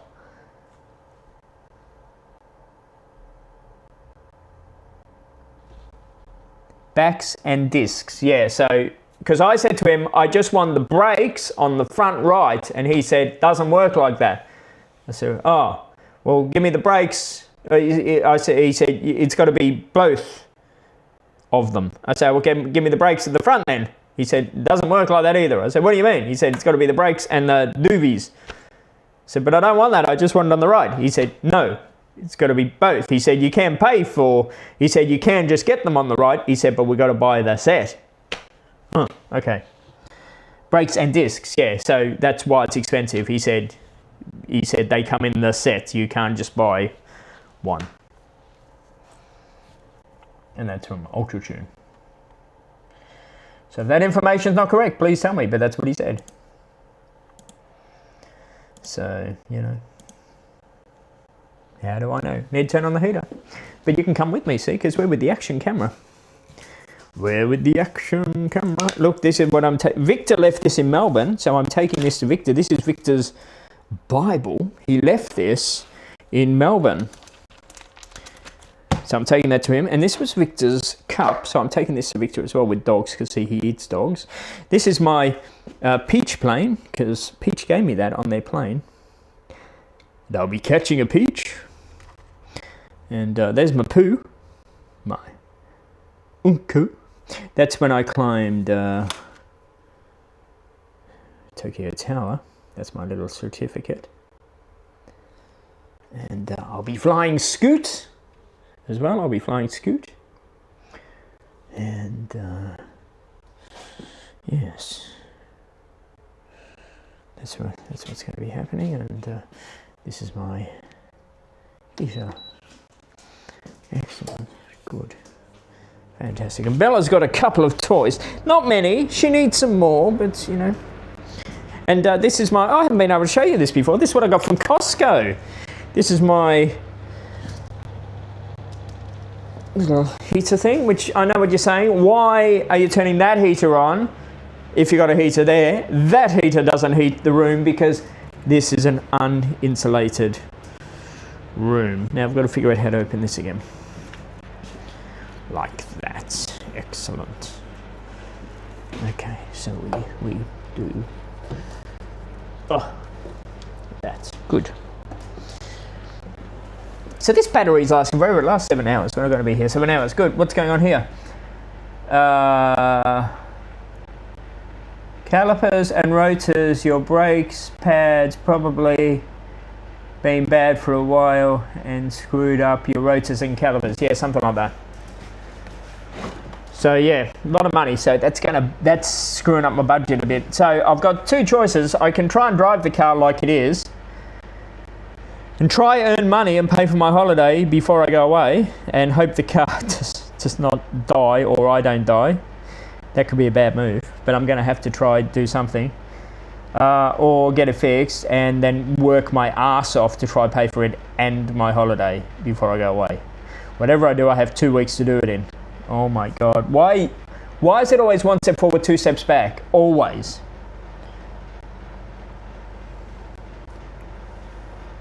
Go back to a bicycler? No. He eats dogs. Victor does. Korean people eat dogs. Yes, they do. That heater looks like it eats electricity. Yes. I thought Perth doesn't get cold. Perth gets fucking freezing, pardon the language. Freezing. Perth gets super cold. It was like 2 degrees this morning. I am a Costco member. I am a Costco member. Yes, I am. I joined Costco a year ago.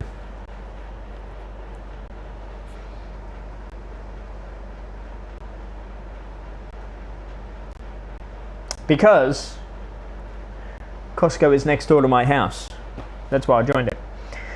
Costco is actually closer than Aldi, Coles and Woolworths. That's why I joined it. And Eastern States is way cooler. It's a different sort of cold over here though. It's oh my god, it's so bitterly, it's horrible here. Yeah, Melbourne's shit cold, real bad cold. There's 3 people here using Costco, so you know. Just fix the car when you return because you pay 600 and earn 600. No use working. I have to work to pay for the trip though, that's a problem. So like if I didn't have to work to pay for the trip, then just keeping it here and not working and then going on my trip's fine. But I haven't finished paying for my trip yet, that's the problem. So, and then if I drive it now to pay for my trip, that's a problem because I could have no brakes and have an accident and die. So that's a problem. Catch 22. How much ammo can you get at Costco? Well, not a lot really, but it depends what you buy. So for example, I'm really only using it for some pre-made meals at this stage. The pre-made, I don't buy like normal shopping type stuff. The pre-made meals I buy come in like a big silver tray and I get like 3 or 4 meals out of, so that kind of works out okay for me. But like if I'm just buying normal groceries and that, it's not really beneficial for my needs.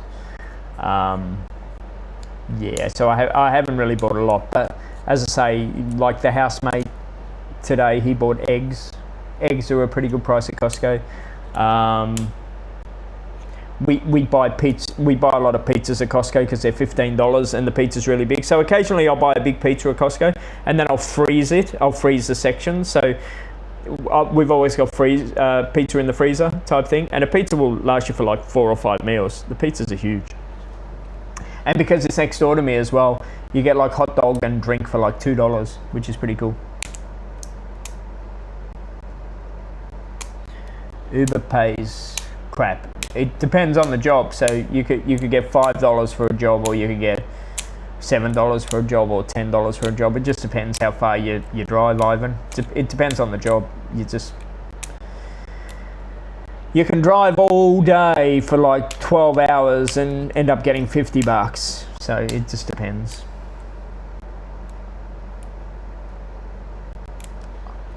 I am, Sam. I am.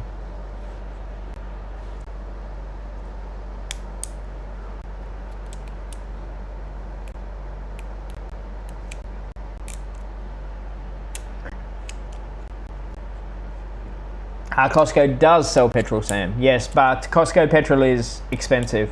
We have, I don't know if you've got them in the Eastern States, we've got Vibe here.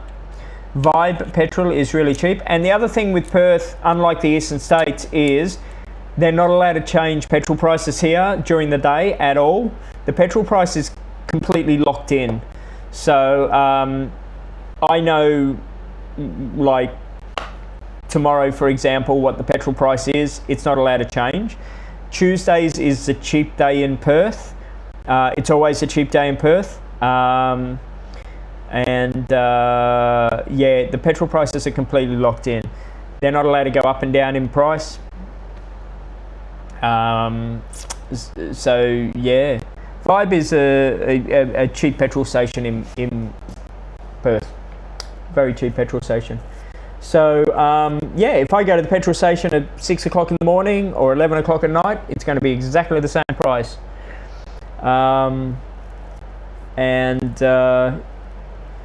Yeah.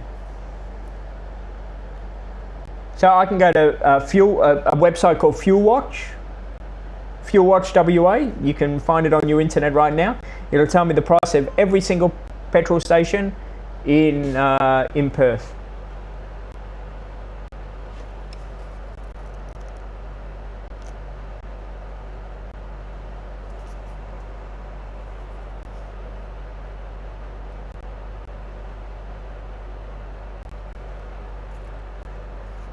Why is my charging handle not charging? What do I need to do?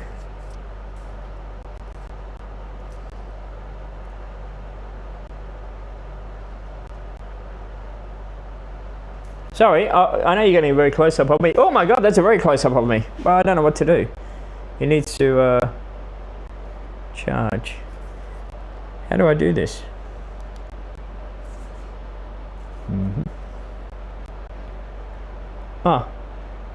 There we go. The plug wasn't plugged in, so there we go. We were just running completely off a camera battery. Sorry, I know that was completely closed. There we go. Extreme close-up. Sorry, we were running off the battery just off the camera. The stick wasn't even plugged in. Sorry about that. It's a Vibe Tuesday.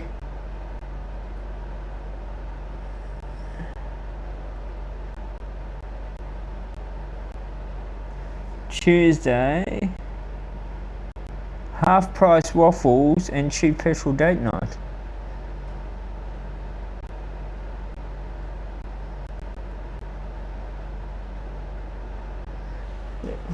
You want it close? I'll give you close.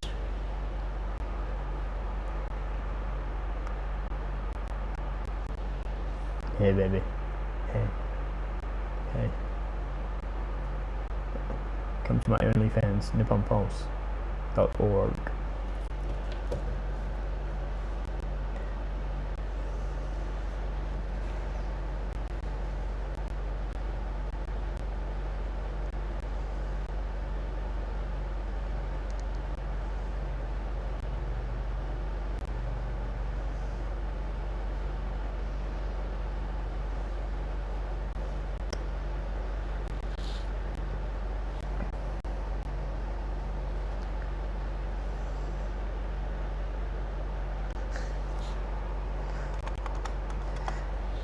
Oh my god. Anyway, I will be going very soon. I guess I need to cook dinner soon and eat and sleep and yeah, and figure out life's big problems. We have many life's big problems. You want to see the ginger stick? Oh my god. Rimuru and Peso. Okay, let's get something very clear. Indigo Died, who is also known as Rimuru, who is also known as Philip, whatever, and Peso are both homosexual Asians that love me. And yeah, understandable really, but I do not show content like that on YouTube. But apart from that, there we go, as Sam Town just showed. Now you look like a serial killer. I have never killed cornflakes in my life. But with your glasses on, where are those video glasses? The video glasses are here. I don't even know if Class 38 ever saw these. Have you ever seen these, Class 38? Did you ever see these? 4K surround sound movie glasses. X-Real. Actual glasses. Of course, I will be using these on the plane to watch my Netflix. In fact, I downloaded a movie recommended by Christian Hull, a YouTuber, today, which is called the Pooh. What's it called? The Pooh Cruise. Apparently, American cruise ship was stuck out in the ocean for 2 weeks or something with no electricity, and their sewerage system never worked, so they had to poo in rubbish bags and leave them in the corridor of the boat, and then they had to pee in the showers of their rooms, and then the drains got full of the pee, and then the drains broke or something, and then the pee went all through the rooms and everything. Oh my god. Anyway, it's called the Pooh Cruise. Check it out on Netflix. Looks interestingly disgusting. Hit me with your rhythm stick. Hit me slowly. Hit me quick. Hit me. Yes. Are those AR glasses? AR glasses. They are a lifesaver on the plane. Augmented reality glasses. They are amazing. I love them. Got them in Japan years ago. I've had them for a few years now. Ha ha ha ha. Yes, it was total crap. I was on a P&O cruise once, and it was pretty similar to that. Our friend's room, the ceiling collapsed. We had sewerage in our room. The air conditioner wasn't working. It was real crap. Honestly, I would never go on a P&O cruise. It's they're vile and they're disgusting. The Australian sort of is fine though. I am looking forward to going on 2 ferries on this trip. The one from Korea and the one from Sapporo. You missed lots of things, class. Lots and lots and lots of things. Lots of things. You miss the plate smashing. The plate smashing drama of 2020, whatever it was.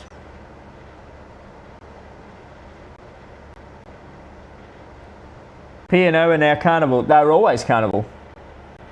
It's just like Qantas and Jetstar. They were just a budget division of, I think. See, Pan Am are flying again, by the way. Do you know Pan Am? They're flying again. Did anybody hear that? They landed the other day. You missed lots of stuff, class. I actually watch your stuff. I never comment, but I always watch your stuff. And you just totally bummed me off.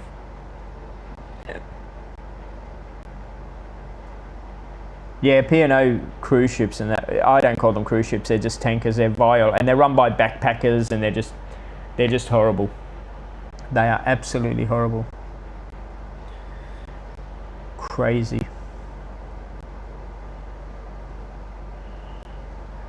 Oh, she's guilty. Of course she's guilty. She's guilty. Absolutely. Chappelle Corby was guilty as well, in case you never knew. Chappelle Corby, if you want to learn how to read people, because when I worked in Melbourne, of course, my job, we had to read people. We had to go to school and study and learn how to read people. Chappelle Corby is the easiest person to read. If you want to learn how to read people, look at Chappelle Corby's eyes. Classic example. Have a look at her eyes. You know when they do that close-up of her eyes? Have a look at her eyes. That's the eyes of guilt. Oh my God. Mushroom Lady, have a look at her as well. Oh my God. So guilty. So funny. Yeah. Educate yourself by looking at people. If you're not sure what we're on about, there's this woman. She basically killed her family by feeding them poison mushrooms.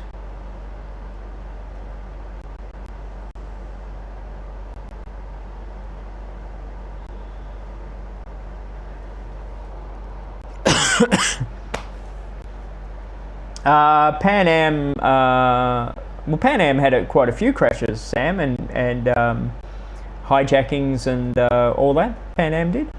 But Pan Am just went bankrupt in the end, I think. Martin Bryan not guilty. What the?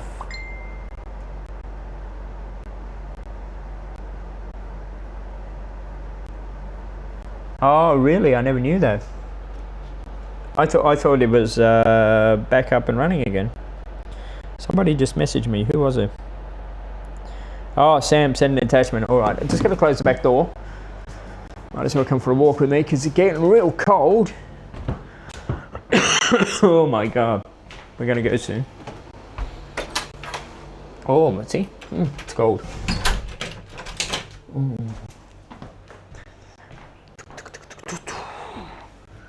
Whoa.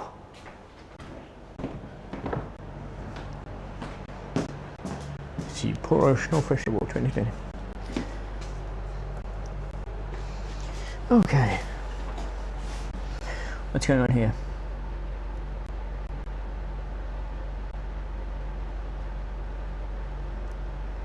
It's gone worldwide, the mushroom lady. Really?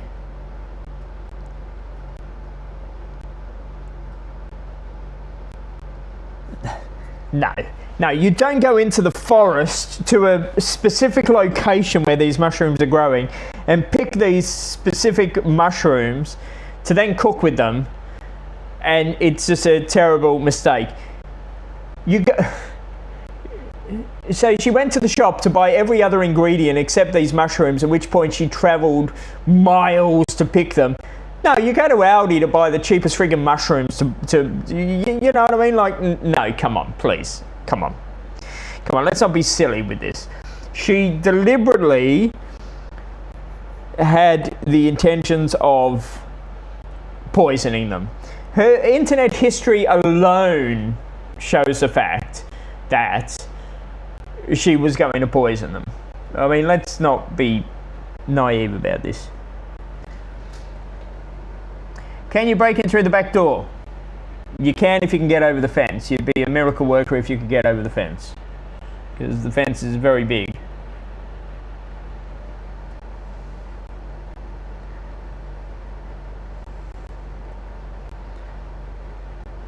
Is Bella asleep? I hope so.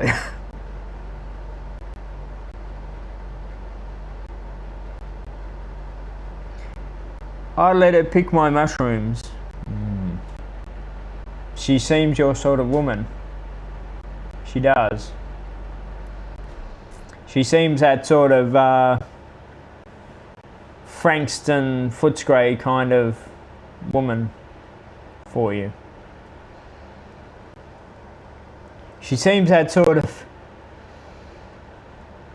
St Kilda, $50, hop down the alleyway kind of chick. You know what I'm saying?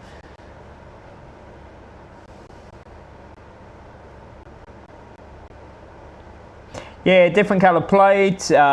She cooked her meal in different cookware and that. There's lots of things going on there.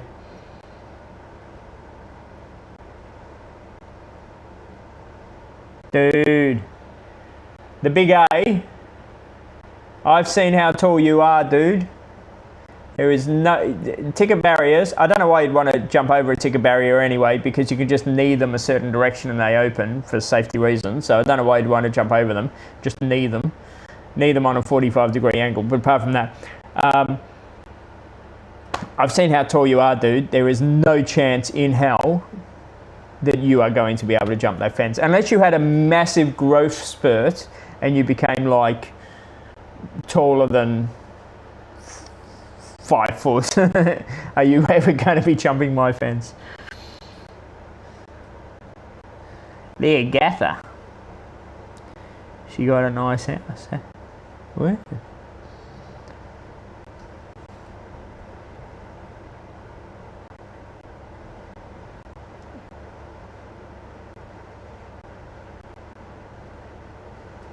So I believe after her house was broken into and they made a mess of her rooms were very the water got into her. I'm trying to make a joke out of this. I can't. The water got into her rooms because they left the windows open, so all of her house became mush rooms.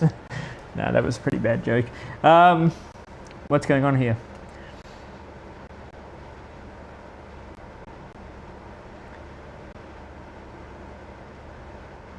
Class 38, he's about the size of like my thumb. Unless he had a growth spurt, he's like this big. And he's a thug. He might only be this big, but he's a thug. Big troublemaker he is. Or he used to be a big troublemaker. I picture he is still a big troublemaker. Big troublemaker. Watch him. Absolutely watch him, ladies and gentlemen. If you stumble across, if you ever go to Sydney and you see a troublemaking thug that's about this big, it will be class 38. Yes, it will be.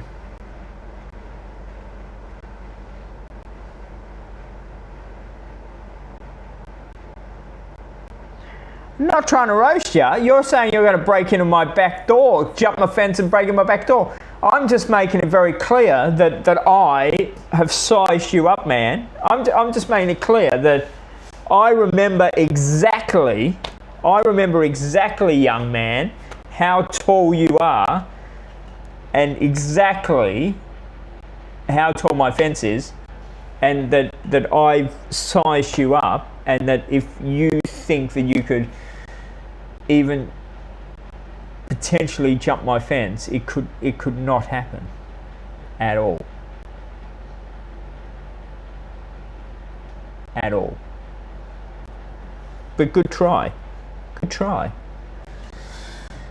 Bring it on.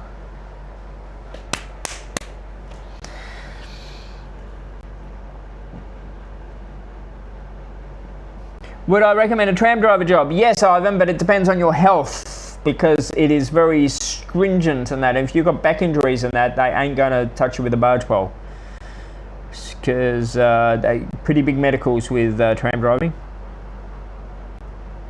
He's no thug. Yeah. Oh, he rang me, right? Because the inspectors were after him. He rang me. Yeah, I know you're a man of many talents, and Misha has just confirmed it, because she's just said, I met Class, he's not a thug. Well, I've had Class on the phone as a thug, right? So he's a man of many talents. He's like a Leonardo DiCaprio in the You Can't Catch Me Now. What was that movie? The one where, you know, he was jumping on planes pretending he was a pilot. This is Class 38 for you, right? Right. I'm sweet. I'm a sweet little man. Yeah, I can be on this platform recording trains. You can't do nothing about it. Yeah, I'm a sweet.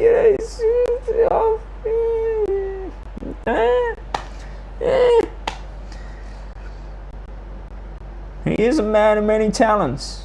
Yeah.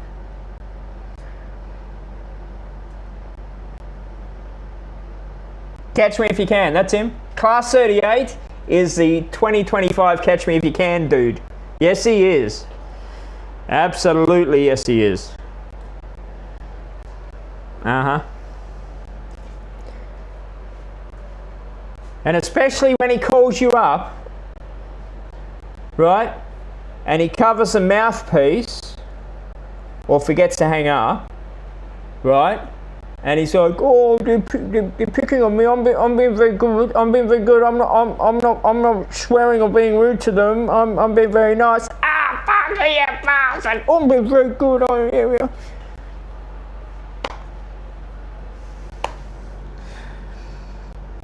Mark's the old foolish man. Yes, I am. Thank you very much. Class 38 is 6 foot. Yeah, right. No, the gingerbread man.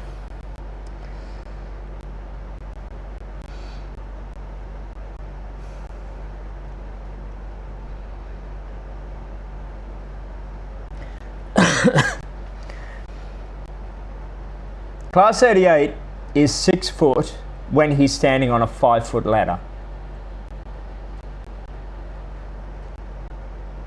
Good night, Ivan. See you later. Be good.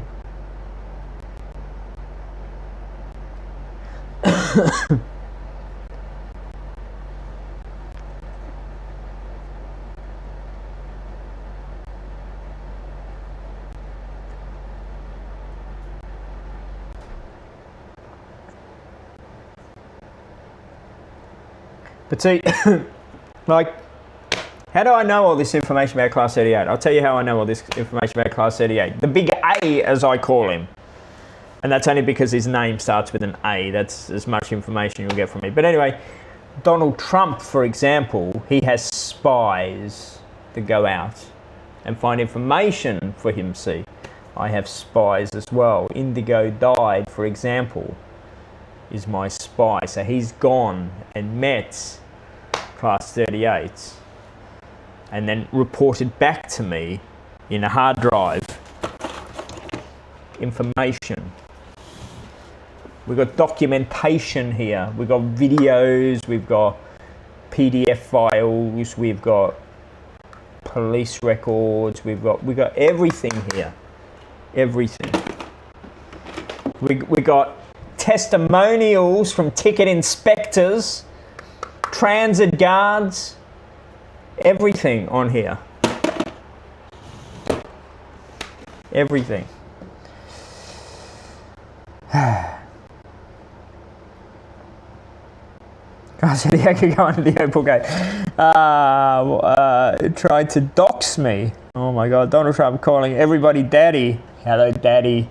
I heard that today. The media's so pathetic, aren't they? Like, oh my God. The biggest news story today, they called Donald Trump a daddy. Oh, like, get off it. Who gives a shit? Just, oh my God.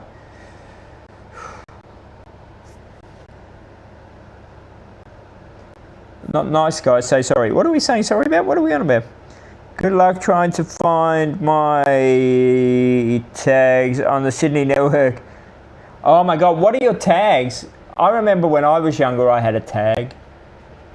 When I was like really younger. I don't tag now. When I was like, I don't know, 10, I had a tag. Class 38 is a nice guy. Yes, he is. We've known Class 38 for years. He's a very nice guy.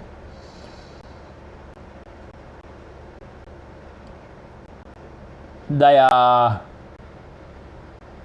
private.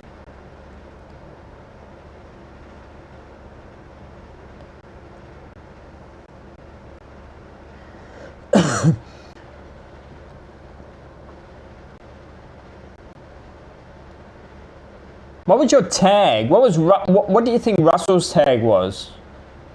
Mine was solo. Solo.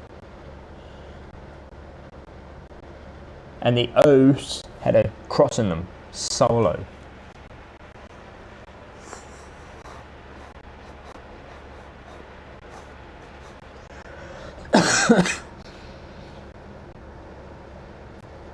What would Russell's tag be? What would Class 38's tag be? That's a question. That's a question for the ages. Yours was Bake. That's not a telephone, you know what I'm saying? Hey.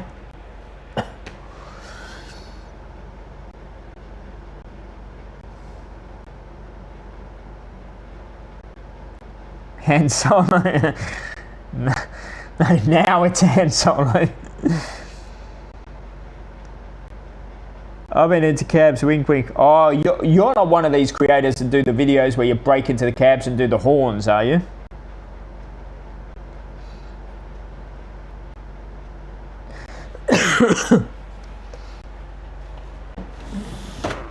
Wizard. They got rid of all the tags in Perth.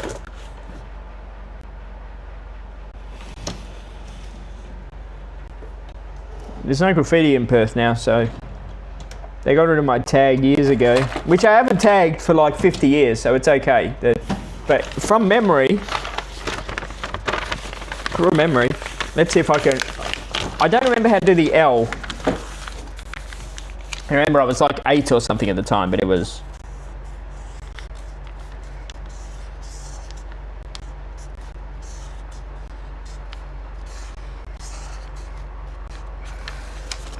It was something like that, from memory.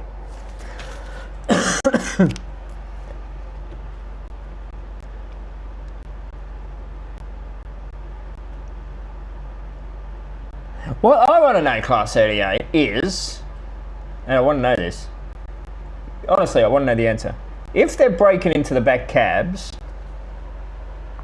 while the train's moving and they're tooting the horn, A, can't the driver at the other end hear it? And if so, why are they not stopping the train or calling through to the inspector or something? If they can't hear it, wouldn't it show on the controls at the other end? Like, for example, if I was to somehow, even though you can't, but break in and use the controls in a tram down the other end, and I was to do the sander, for example, the light of the sander would show up at the other end. Does that make sense? Like,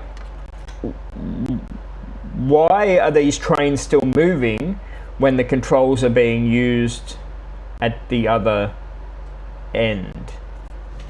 Do you know the answer to this? I'm actually really interested, because this should not be happening.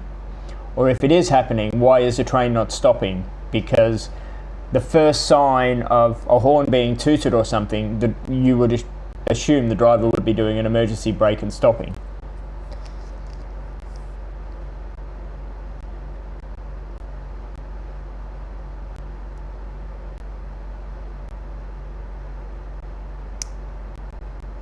You know Nippon Pulse's age, do you? Because nobody wished me a happy birthday this year. Depends on what train. Okay, but regardless of what train type you break into, I'm not saying you, but like people that do it, if you broke into any, even an old one, the driver would hear you tooting the horn, yeah?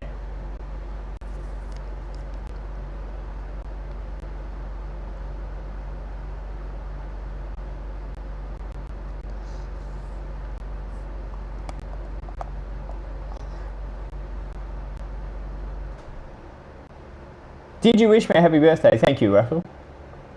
Did you? Totally forgot. Told you, brain injury. So how do they stop this class? How do they stop these?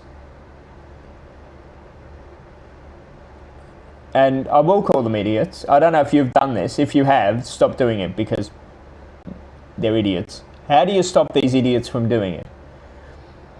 How do they stop them from getting into these cabs? Because the doors should be secure enough for them to stop getting in there. And I've seen videos where it's been as simple as them kicking the door, and they're not kicking it in, they're just kicking the door, and the door's becoming unlocked. It shouldn't be that easy. It shouldn't be that easy at all.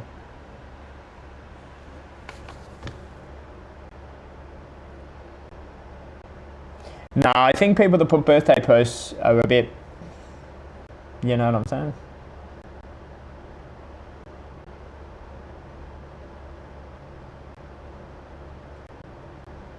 Yeah, well, that's the other thing. Sydney trains have a guard on them. So something's going wrong here. Why isn't the guard doing something about it while the train is still moving as well?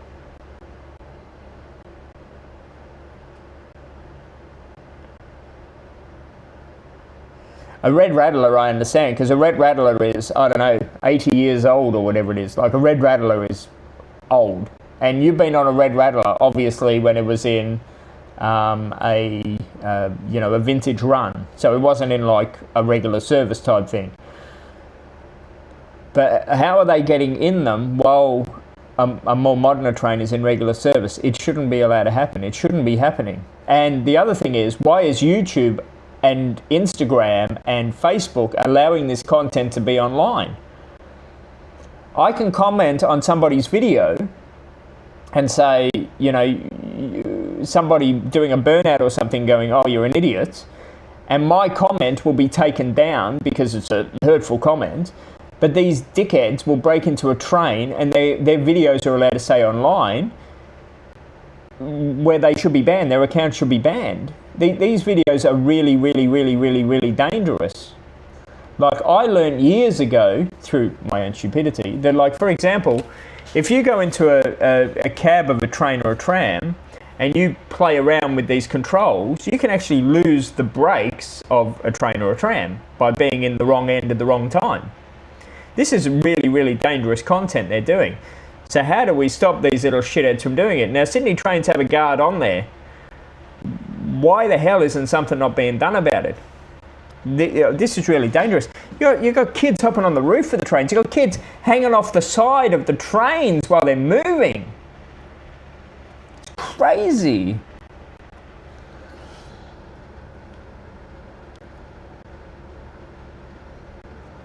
Can't perform security checks while the Sydney Trains have literally bolting up cabs with literally bolts so people can't pop in. Yeah.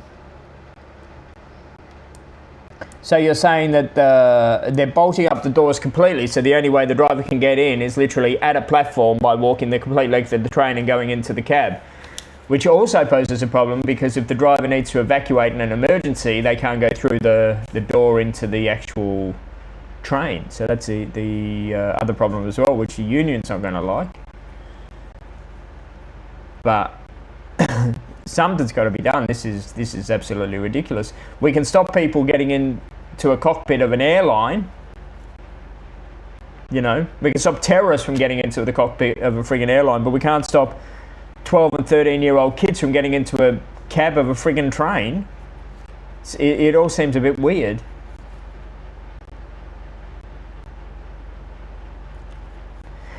Yeah, but you know, it should be an easy fix. It should be an overnight fix. When a train goes in at night for cleaning, it should be as simple as changing a lock or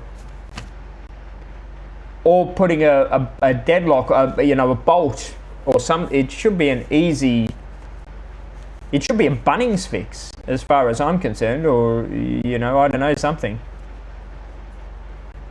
I don't know. It's crazy.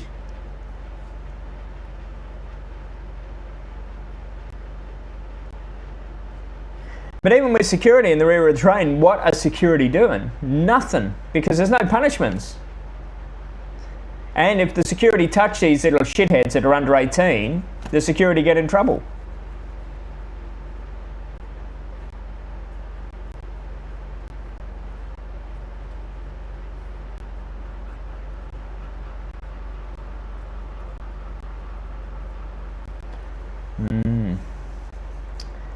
I say, on the door of the train, this is my fix.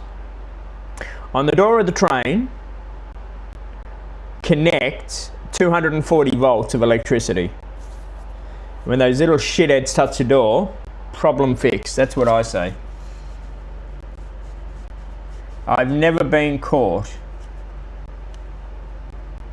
Well, you want to work for Sydney Trains, so don't do it, because if you get caught, you will never work for Sydney Trains. As such. You've never been caught because you never partake in these acts. Good. Good. That's good, because it's silly. It's absolutely silly. And it is just silly. And when they're dangling out the side of the train as well, that's moving so fast, it's just, Who's the Candyman? Oh, the Candyman. I don't know. He hasn't talked to me for a couple of weeks. Hasn't talked to me for a couple of weeks. Oh well. That's the Candyman.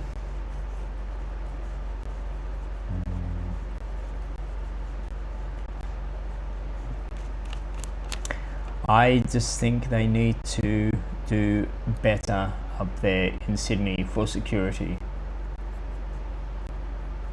They have all these cameras that are supposed to create security. They've got the guards, they've got all sorts of stuff. Is it bad that I have train manuals? No, because when I was your age, I used to. And you want to work for them, so you should have train manuals and you should be reading them. Because when I first started working for the trams, when it was run by the government, not private, when it was run by the government, I needed to know about them. So when I went for my interview, which is different now that it's private, now it's private, you can be stupid. But when it was government, which Sydney Trains is private, I went in there to the interview and I basically told them how a tram works, electricity wise, and basically how to build one, and if it was to the rail and the overhead wires and the whole works. So it's good that you have them, and you should read them and study them, because the rail up there is still government run, so you should read them, study them, and know them all. Once it's private operated, it's different. You should go in there and be completely stupid, because private operation, they want you to be stupid.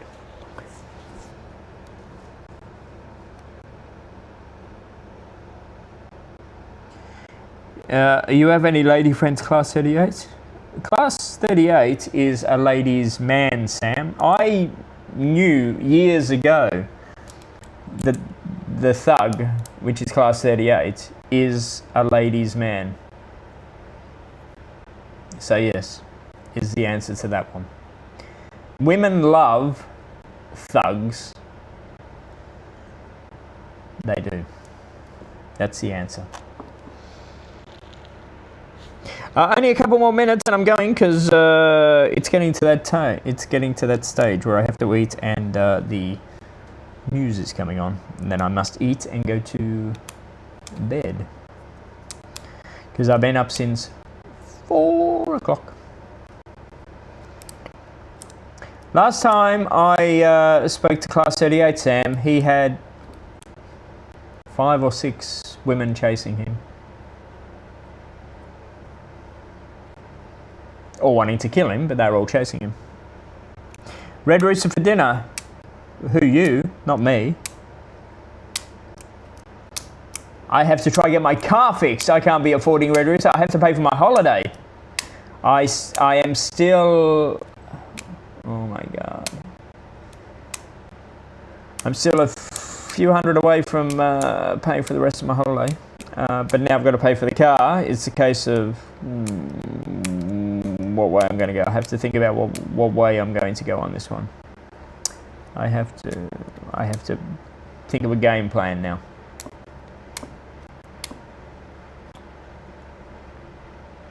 It's a game plan.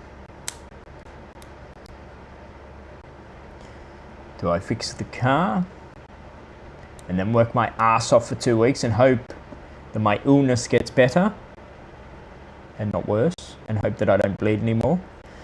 Do I not fix the car and not work anymore, and my holiday budget, I have to go back to the drawing board? I don't know. I've got to work that all out.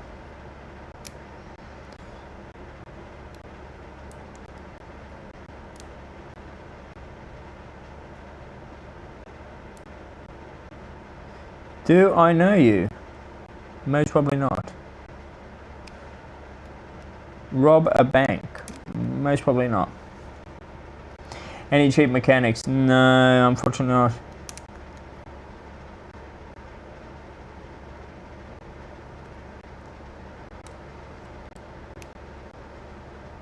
No. Anyhow, final drinks, everybody. I am about to go.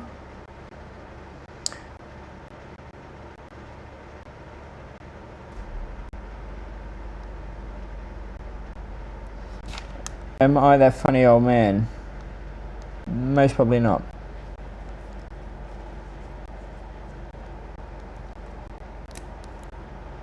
Alright everybody, I am about to go. Thank you very much for joining us. Don't forget to keep an eye out on the website, wherever you are. Does Costco do mechanics? No, Ultratune I'll be taking you to. They're the cheapest. I've checked around on that one. Costco only do tyres, yeah. Wherever you are in this big, wide, wonderful world, have a good morning, afternoon, evening or night. I'm going to go eat, and we'll see you very soon on the Nippon Pulse website. See you later.